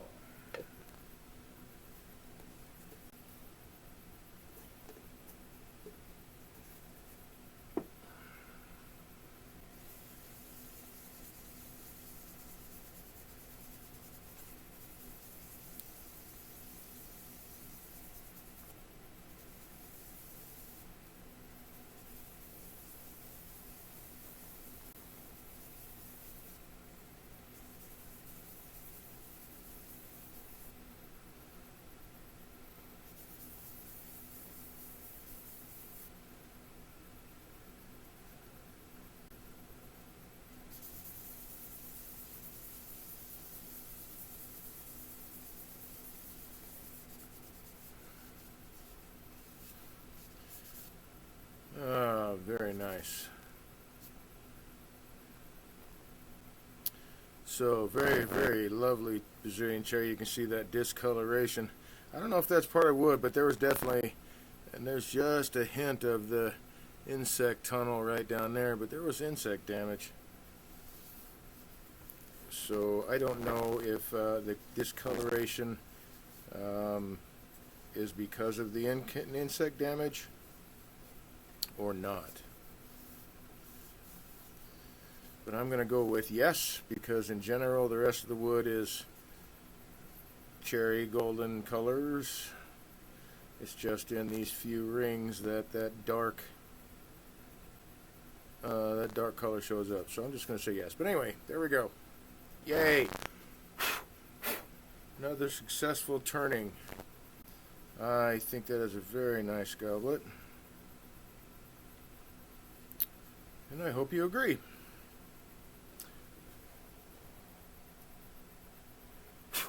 Once again, here is the finished box. Just need to put some walnut oil on the inside to finish the inside. Yeah, that's probably a little bit tighter than I was hoping for, but maybe the walnut oil will help the wood slide past well. I don't know if it'll do that. It won't do that, but maybe it'll ease the opening and closing of it a little bit. Okay, so there we are at the end of another Wood Turning Wednesday. My name again is Dave. I thank you very much for joining me this evening and every evening that I get to stream. Bear with me 1 sec. This is going to sound bad. Get the dust off that. Turn that off. But I started this channel to become a better teacher and a better demonstrator, to help other people become better turners, to expose people actually to turning too for the first time in many cases, and to become a better turner myself. The more I explain things and set things out, I try to keep them simple and concise, easy to understand. I like to take all the complicated steps and then try to eliminate as much of the complexity as possible. And using body mechanics, the major muscle groups, stuff like it, to move the tool instead of just your arms. These little noodles, little noodles we got called arms. Sometimes having that, actually for me all the time, having the body mechanics, the ergonomics, the major muscle groups doing all the work makes it so much more enjoyable. Anyway, thanks again for joining me on Woodturning Wednesday. I hope you stay friendly. I hope you enjoy the rest of your evening. I thank you again for joining me. This video will be up on YouTube a little bit later tonight, so you'll be able to get to it tomorrow.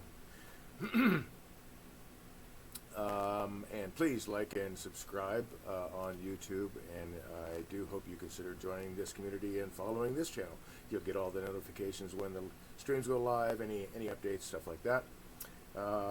Yeah, having said that, groovy. I had 2 really nice successes, and I got to play around with just letting the wood make the shape, so that makes me pretty happy.